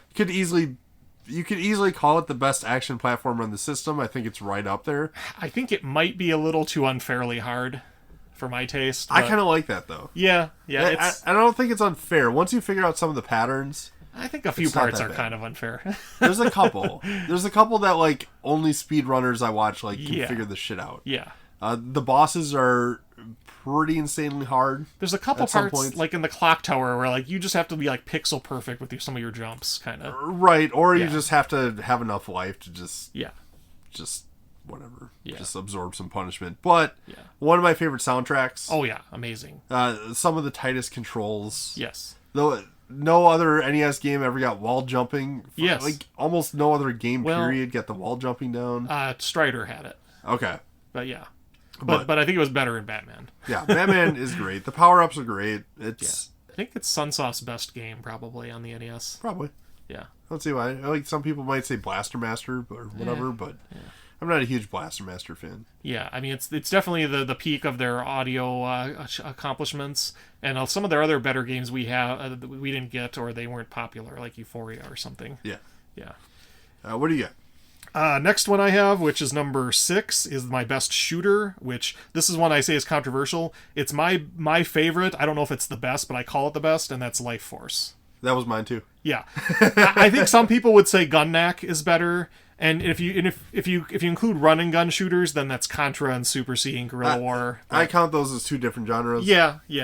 I kind of clumped them together because as much as I like Contra and Super C, they're not really my favorite shooters, and they don't quite get my top 10, but they're in my honorable mentions, and we can go over that later. But my favorite shooter is Life Force. It's two-player action to above all. Like, I don't think there is any two-player shooter. There aren't many two-player shooters. There's like Jackal, if you count that. Yeah, which is good. It's not Life Force. Yeah, but it's good. It's so good. You could do the Konami code for almost unlimited lives, so you could just burn through the game. So many the cool power-ups, the amazing video and or audio and sound, the fighting through bodies, blowing up body parts and fighting, skulls with googly eyes, and just I love the bosses. So good. Oh, the bosses are amazing. Like, even the graphics, period. It's just a different looking NES game. Yes. It almost looks like something like on the TurboGrafx or whatever. Yeah, it's basically Gradius on steroids. Yes. Yeah, and I love Gradius, although it's a little harder. I prefer Life Force. Yeah. And even if it was a two-player Gradius, I would still prefer Life Force. Like, I prefer Life Force even over, like, Gradius 3, to be honest. Oh, yeah, well, Gradius 3 has its problems, but even with that fixed, yeah. That's what I had. So that was my number 6, best shooter, Life Force. So my number 6, I had to put Teenage Mutant Ninja Turtles. Some people might say it's one of the worst games in the console, but those people are wrong. Yeah, so. They are wrong. I mean, or they're humorously wrong, like James. Right. I mean, it's one of those games where, like, once you figure out how to play it, it actually gets pretty good. Yeah. And there's, like, it's one of the few open world-ish type of NES games that there even are. I think my only real gripe with that game, well, two real gripes. One, the turtles should be more balanced. Mm-hmm. Like, they shouldn't all, like, it's Donatello or no one. Yeah, they should, like the size, Raphael's size is supposed to be faster, but that doesn't mean anything in that game. You know what I mean? Like, if the enemies don't die in one hit, you're losing. Like, Donatello has the power and range. Mm-hmm. Like, he has, like Leonardo's attack pattern might be slightly better, but it's so wimpy, It's not. Some enemies do, they are weaker to different weapon types. Right. So, like, Michelangelo can take out certain enemies that, like, Raphael can't, and vice versa. Right. Donatello can take out fucking everything. Yeah, so that's my first gripe about the game. My second gripe about the game is it almost forces you to load up on scrolls unless you're just ridiculously good on it, which is not a fun gameplay mechanic. So there are... So, like... And you can easily lose them all if you accidentally pick up another item. Well, that's kind of the thing. So, like, the scrolls themselves aren't... They just make the game easier. Yes. So you could not easily, like, you can get to the Technodrome without scrolls, but getting through some of those later areas would be freaking hard. Yes. And in the Technodrome itself, you can get scrolls. There are a place in there. You can't farm them, but there's a place in there where you can get them. Yeah. a lot of the levels leading up to there, like, I'd say the game's easy. Even, like, the dam. If anyone says the dam is hard, they're like, they don't know fuck about video games. No, it's not that hard. It's not hard at all. I was, like, 6 and could get through with, like, barely losing HP. I could almost always get to level 4. Right. Yeah. So, like, once you get to level 4, the game starts getting hard. Yes. Like, once you have to try to find the Technodrome, yes. like, itself, like, that shit is legitimately tough. And if you don't know how to get your way through level 4, you can waste a lot of lives. Yes, exactly. Yeah. And it's not easy to reclaim turtles. Yes. Luckily, once you get to the Technodrome, if you can ever find it, if you die in the Technodrome and you still have a continue, you can start fresh. Right. From there, you can beat it. Yeah. Like, you can beat the Technodrome without 80 scrolls. It's very doable. I have, but I think I've always abused scrolls.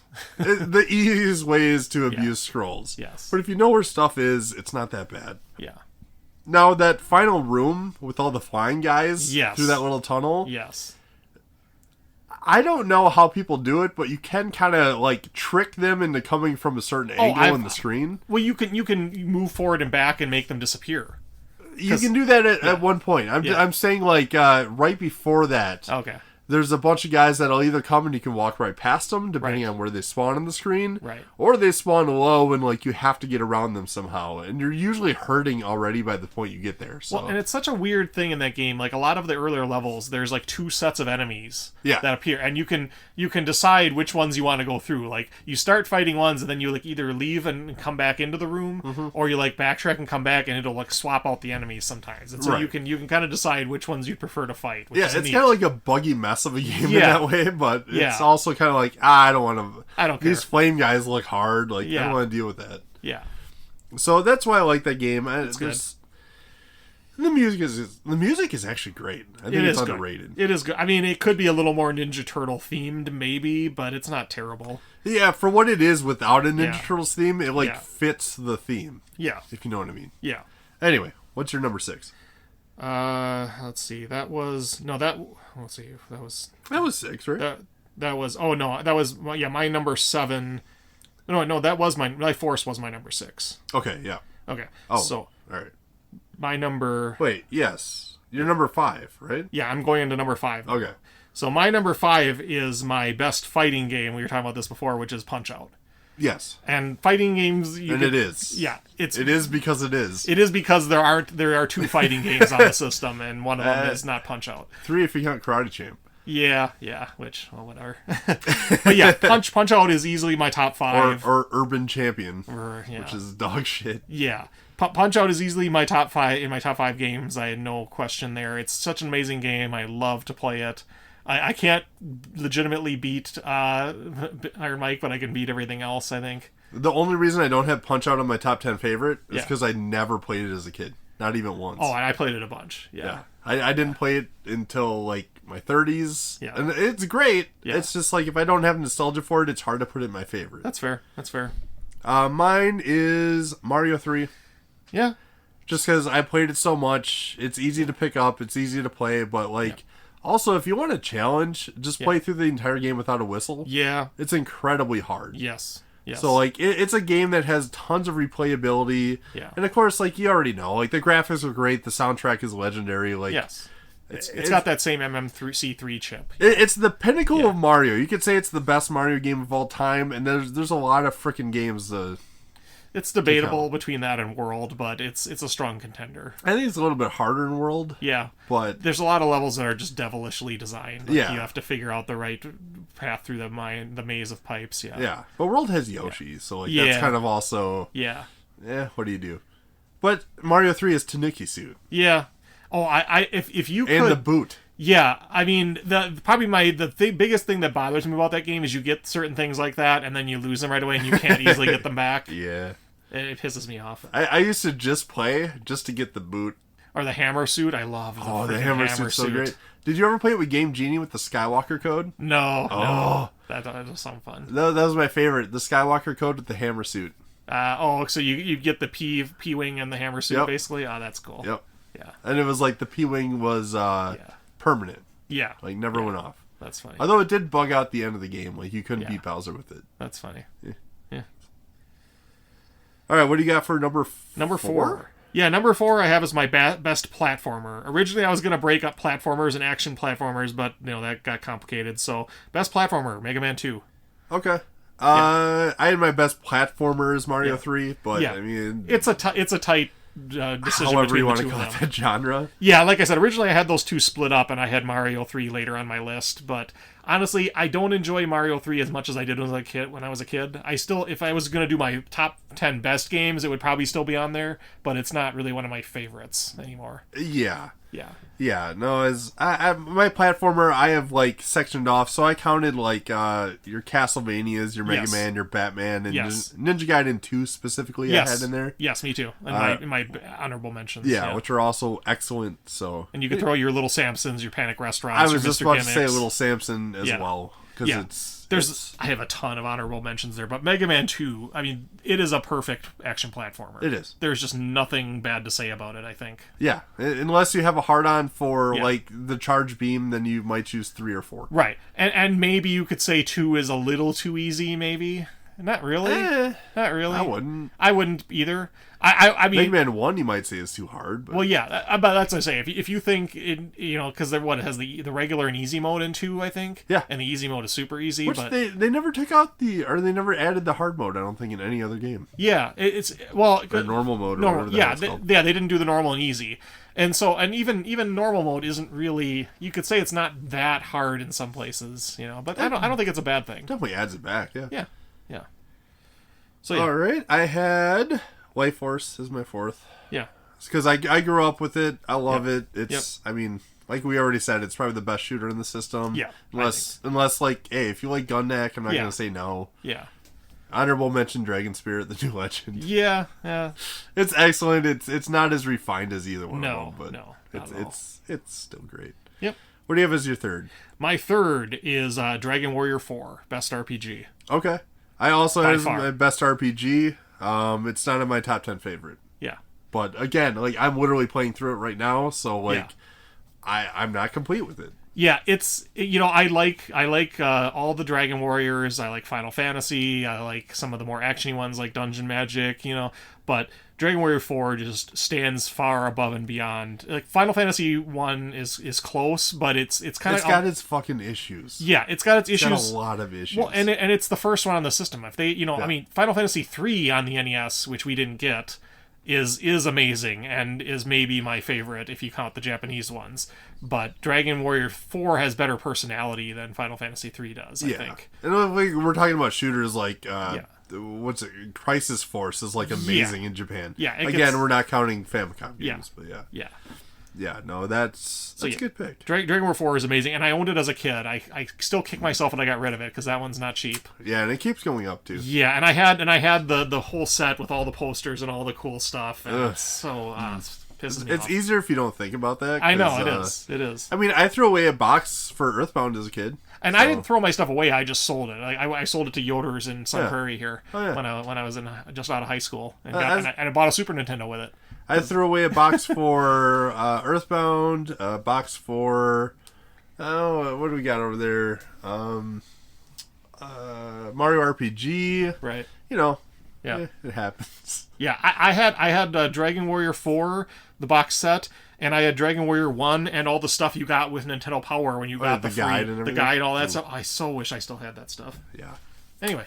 Yeah, no, Dragon Warrior 4 is great. It plays just like any Super Nintendo RPG. Yeah. Obviously the graphics aren't as good, but like, who cares? The length of the game and the mechanics and all that, it's up there. It's like as complete and as good of a narrative RPG as like you can possibly have on the NES. Yeah. Maybe the other Dragon Warriors, I haven't played through them. I don't know if they're as 3 good. 3 is close. Okay. Well, one is one. 1 is very limited. Whatever. 2 is actually is a guilty pleasure for me. It's not as good, but it's fun. Yeah. But it's very hard. 3 and 4. 3 is so close to 4. It's a little more generic. It's a little more like generic party. Whereas 4, all the characters have personalities, which adds a lot, I think. Right. I love how it's split up with chapters, and the 5th chapter, I'm assuming, just takes forever because you meet everyone. It's kind of like when the game finally opens up, funny enough. Yes. But it's kind of like Final Fantasy VII. Everyone likes Final Fantasy VII because all the characters have personalities and stuff. It's kind of like that. It's not as much because it's the NES. You can only use so much, but it's by far more of that sort of thing than any other RPG on the system. I will say episode or issue or story or number 5 Act 5 of the series, it does a thing where it takes control away from all your characters except your hero, which is kind of annoying. It adds that back if you play like the DS version or some of the other versions, and then those versions also have an extra chapter 6, which is neat. Even if you play through all the way through the NES game, which I like, I would recommend trying the remake because it's worth it. It's a little cringy in places with some of the language translation of, everything becomes more ethnic, But those are the ones that were on the DS? The DS, I think. Okay, I think all those are getting kind of pricey. I have it if you ever wanted to borrow it, but yeah. Probably. Yeah. I'll think about it. Yeah. I have, a few games I gotta play. So. Yeah. Third? Are we on third or are we on fourth? That was my third. Okay, my third is Tetris. I mean, duh. Yeah. It's Tetris. It's great. It's great. Yeah. Anyone can plug in Tetris and play it and be addicted. Yep. I'm not even great at it. I just like playing it. Yeah. Yeah. All right, what is your second favorite NES game of all time? My second favorite is my tied for best action adventure, Legend of Zelda. Okay. And you know what my number 1 is already. Yeah, I know what your number 1 is. Zelda, yeah. I mean, what else can you say? It's Zelda. I don't even need to talk about it. I was surprised Zelda 2 wasn't on there. It would be if it was more than 10. It's close. Okay. I actually love Zelda 2 more than a lot of other people do. Yeah. It's one of those, again, a lot of people think it's way too hard, it's a little complicated, whatever. I still love it, but Zelda 1 is definitely better. Okay. And Crystallis is definitely better. My second favorite is Castlevania. The original, not 3. Yeah. But, whatever. I mean, that's one of those games where I can basically one credit clear. Yeah. Yeah. Yeah, you can't really do that with 3, I don't think. Oh, God. Yeah, 3, it's better in some ways, but it's so much. It's kind of like Ninja Gaiden 3 kind of thing. So you might see 3 in the next list that we're doing here. Yeah. But I do think it is a superior game. Yeah. It's just not my favorite. Yeah, I can see that. Yeah, Castlevania 1, easily my favorite. Yeah. What's your number 1? Crystallis? Crystallis. Yeah. We already talked about Crystallis in an earlier podcast. If you want to go listen to that, feel free. I have a ton of other honorable mentions of similar games, stuff like Willow, Faria, FX Xanadu, Battle of Olympus, Strider, Gargoyle's Quest. Almost got in my top 10. I was thinking about Gargoyle's Quest, because we actually sat down and played that, and it was excellent. It's amazing. There's something missing, and I don't know what it is. Demon's Crest. If you play Demon's Crest, you don't need to go back and play Gargoyle's Quest, because it's so much better. They're kind of different style games in some ways, a little bit. Sorta, yeah, but Gargoyle's Quest to me, it's Gargoyle's Quest 2 actually, isn't it? Gargoyle's Quest 1 was on the Game Boy, and I was really nostalgic for the Game Boy one too, and they're both almost identical games, but they're just really good. Yeah, Gargoyle's Quest. I was thinking hard about it. If this is top 20, it might be in there. I almost put Gargoyle's Quest on my top 10. It was close. Yeah, it is excellent. Yeah. Mine is Zelda, because it's Zelda. Yeah.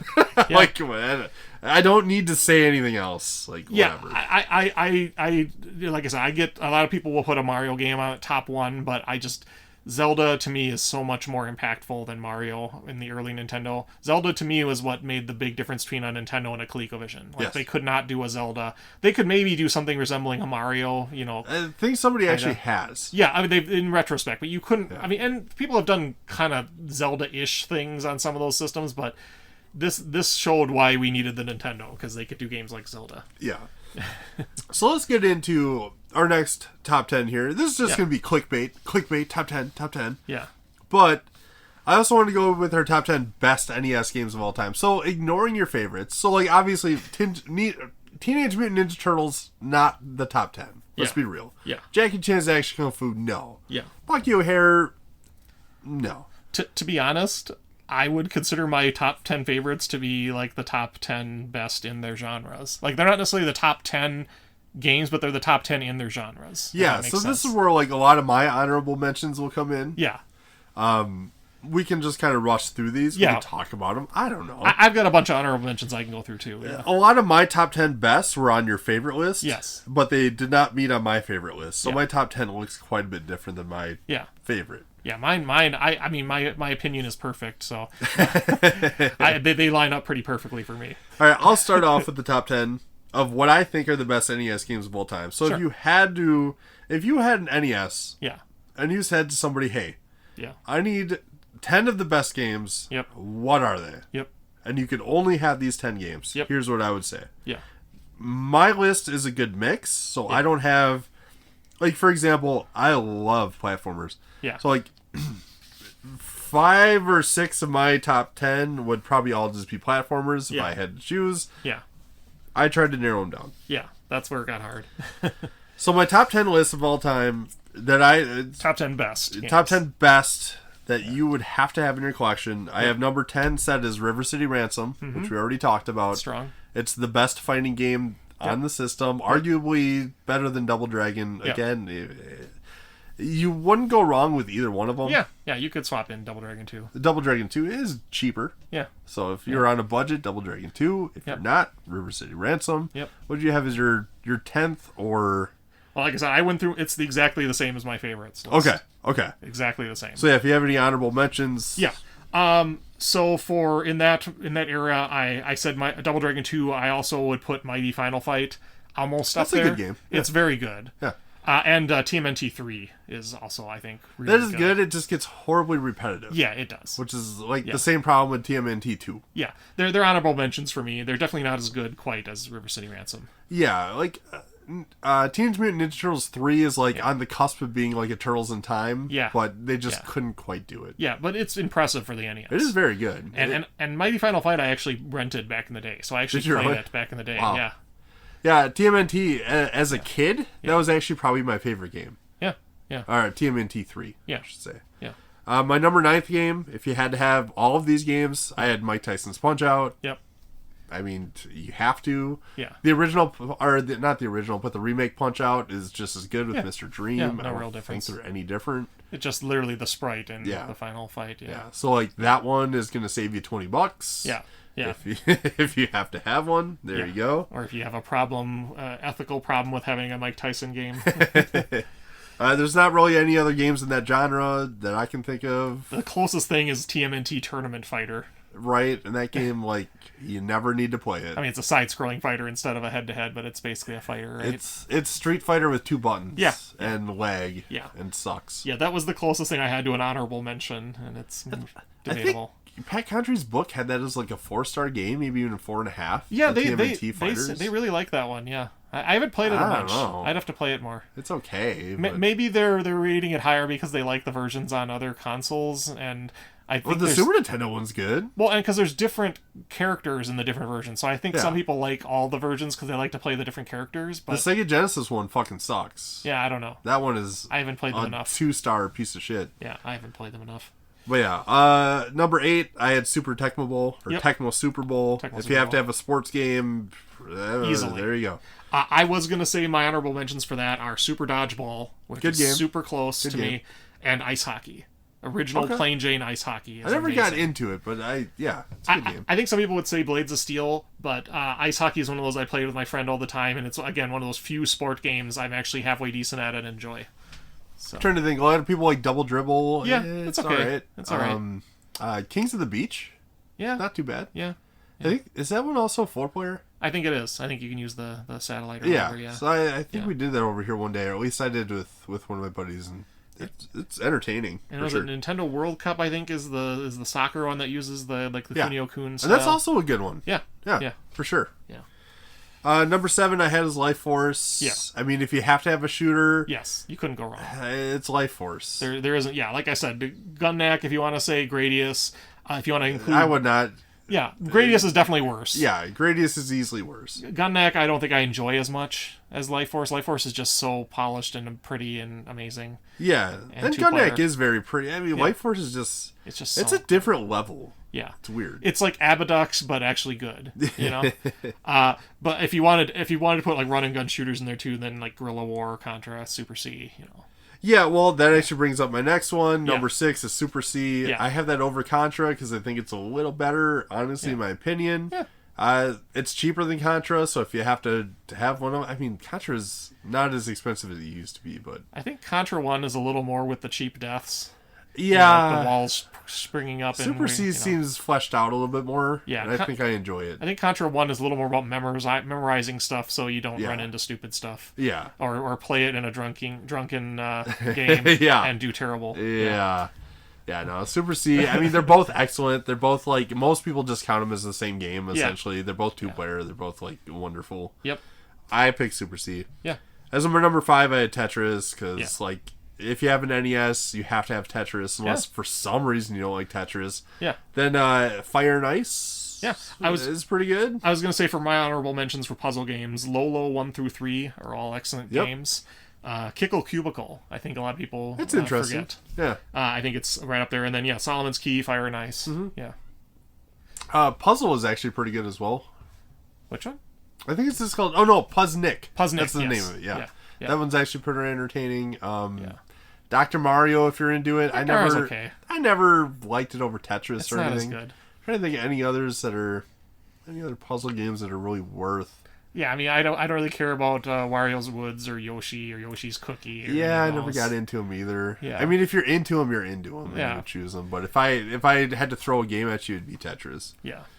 Number 4 I had is Mega Man 2. Yeah. It's, duh. Yeah. It's arguably the best Mega Man game. Yeah, like I said, I had a lot of those other platforms. Mega Man 3 and 4, you could say, are similarly good if you like some of the power-ups. It's like a pick your poison type of deal. Yeah, pick the one you like. You talked about the Little Samson, the Panic Restaurant, the Mr. Gimmick, Castlevania 3, And I would call Little Samson over all those, I think. I would. Slightly better. I mean, Panic Restaurant's really good, Mr. Gimmick's really good, but Little Samson is really good. It's, like, extremely polished. Yes. And people have, like, this weird hatred over Little Samson because it's, like, fucking $2,000 or grapes. whatever stupid... Dude, emulate it. Just emulate it, yeah. Emulate you don't have to own it. The soundtrack is weird because the soundtrack like follows the characters, not really like the levels themselves. Yeah. So like each character has their own soundtrack, but each one of them are awesome. Yeah. And like the game is crisp as hell. Yeah. Looks great, controls great. The bosses are all like fucking awesome looking. Yep. And they're also like very hard. Yeah. And I like how you can approach certain levels in different ways with different characters. The one guy can climb. And you can all swap. It's just like Ninja Turtles. You can swap them out at any point and use whatever characters for any reason. The last one I would put in there for honorable mentions, and people sometimes don't like this as much, is Kid Icarus. It's just super nostalgic for me. I just love that game. Yeah, that's an acquired taste game. It is. I definitely wouldn't put it on like the top. Like if I had to show like somebody who liked video games, like, hey, here's the best ones. Kid Icarus wouldn't be there, but it's to me, it's right up there with Metroid, kind of. Yeah, and Metroid's one like we haven't even said a word about Metroid. Yeah, it's just Super Metroid is so much better, and Metroid. Yeah, it's kind of hard to go back. Yeah, Metroid, I kind of almost have to play one of the mods that like adds auto map and stuff into it. There are some crazy mods for Metroid 1 that are really fun. Yeah, the original Metroid, I never really like. I always wanted to get into it. Yeah, but as a kid, like it's like, dude, you just get lost.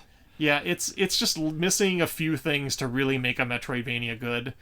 It's definitely still fun, but yeah, I mean, once you played Super Metroid, it's hard to go back. Yeah. So that's what I had as number 4. My honorable mentions were Batman and Ninja Gaiden 2, which we already discussed. Yep. My number 3 game, if you had to give 10 games to somebody, would be Crystalis. Yeah. Because it's excellent. You could also say Zelda. Yeah. But my thought of this was, if you had to give somebody who hasn't played a lot of NES games, I think they're going to have more fun with Crystalis than they were the original Zelda. It's much more just sit down and play, not need a Nintendo Power, not need help, not need the internet. Just sit down and play it. And like the internet, like that stuff helps with Crystalis, but I think if you pay attention to it, you're going to get more out of Crystalis than you would out of the original Zelda. Yep. The original Zelda, you kind of have to know where shit is. Yeah, most action adventure games, you need a little help if you're not a huge nerd. And like, I don't think people nowadays are going to have fun with getting the blue candle and burning bushes. Yes. I think they're going to get fucking pissed off and bored and just stop playing the game. Or waiting till the end of the game when you get the red candle and then you can actually burn bushes quickly. Right, you get that so late. And just goofy stuff like where you upgrade the wand with the book, and then your wand makes fire that gets in your way and hurts you. Right. You know, stuff like funny stuff like that. Right. So I think people are just going to like Chrysalis more. Yeah. That's why I had it as my top 10 best NES games. Again, I kind of went by genre. Yes. I didn't want to throw in like Chrysalis and Zelda. Yeah. I think it's slightly better. Yeah. My number 2 game, I had Castlevania 3. Yeah. So, like, if I wanted to give somebody a platformer and I said, this is the pinnacle, like, platformer of the system, or action platformer, I would say 3. It has the best music, it has the best graphics. Yeah. It has, like, how many 4 playable characters? 3 or 4? Yeah, Sypha and Alucard and Grant and Trevor. Yeah. Yeah. So, like, it's pretty amazing. It's awesome. It's frustrating as hell. Yeah. It's very hard. It's another one of those, I get more into the Metroidvania style, so I don't always like the straightforward Castlevanias as much. Right. But it is a great game. It's absolutely a great game. It's wonderful. I would say, like, if you wanted to say, here's what the NES can do. Yes. You throw Castlevania 3 at somebody, and they're like, oh, okay. Yeah.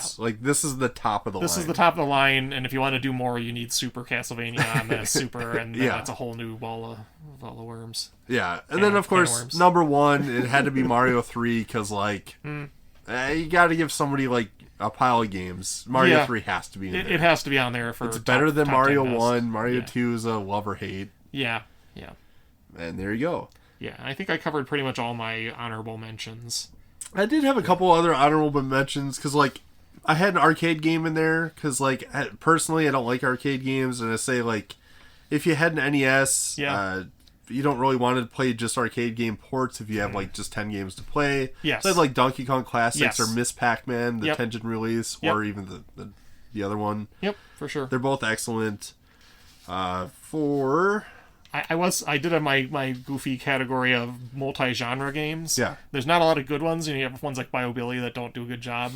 But I think Vice Project Doom is actually good. I've always heard that's excellent, and I haven't really sat down to play it. Yeah, but it's another good one where, like, you have racing levels and, like, platforming levels, or racing shooting levels and platforming levels and stuff, which is hard to do. Yeah, so. I've heard from a lot of people that they love it. Yeah. I haven't sat down to play it, so I don't want to say anything, you know what I mean? But yeah, you did have a lot of games that did multi-genre well. Yeah, and, like, some people would argue Battletoads, because, like, if you really do want, like, everything thrown at you, Battletoads does do that. The problem is it's so unrelentingly hard. Yeah, it's so flawed with the difficulty. Yeah. It doesn't have unlimited continues, does it? No. Which makes it shitty. If it did, it wouldn't be as bad. Right. Yeah. Yeah, if you could just grind the turbo tunnel, you'd be like, yeah, whatever. Yeah. But then, like, the turbo tunnel's easy compared to the rest of the game, which is why the game's kind of fucked up. Well, yeah, and it's that thing. Like, I don't mind, like, beating my head against it until I figure it out, if I don't have to restart and do all the stuff I don't want to do anymore. Yeah. Before I can get waste back to it. 10 minutes on level 1 or whatever it is. I can't practice level 4 if I can't start there, you know. Or you gotta figure out how to do all the warps and stuff like that. Exactly, yeah. I had a couple categories here that we didn't really talk about. So the racing category, I would say RC Pro M2. Yeah. It's excellent. Yep. It's a great game. Yeah. Honorable mentions would be like Galaxy Racing 5000, which is actually very good. Yeah. I would recommend using the Advantage joystick because the controls actually hurt your thumb. Yeah. Otherwise, it's an incredibly good game. Rad Racer is actually good. Yeah, Rad Racer is really good. Yeah. Super Off-Road is really good arcade port. Even Super Sprint is actually pretty good. Yeah. I like all those games. I wouldn't put them in my top 10 favorites or like must have. Yeah. But you know, it doesn't hurt to have a racing game on that list, I guess. Yeah, if I had to include a racing game, I would say RC Pro M2. Yes, for sure. One genre we didn't talk about was the point and click type of games, like your Maniac Mansions, Princess Tomato, Shadowgate. Yeah. They're not my cup of tea. They never have been for any, even PC. Like, I don't care about Sam & Max, any of that shit. No. If I had to add one on, I've always heard Maniac Mansion's great. I've only played a minute of it. I would pick Shadowgate if I had to pick one. I think it might be the best out of those. I had a lot of fun with Princess Tomato. I've heard good things about that too. I haven't played enough to say. It's fine. I will say that those are all really good ports of PC games, which doesn't usually happen very well. Yeah. On the NES. But yeah, that's essentially it. So if you want a top 10 or favorite top 10s, there you go. Otherwise, we'll be back with more clickbaity top 10 shit at some other point. But sounds good. Yeah, thanks for listening. Have a good one. Yep.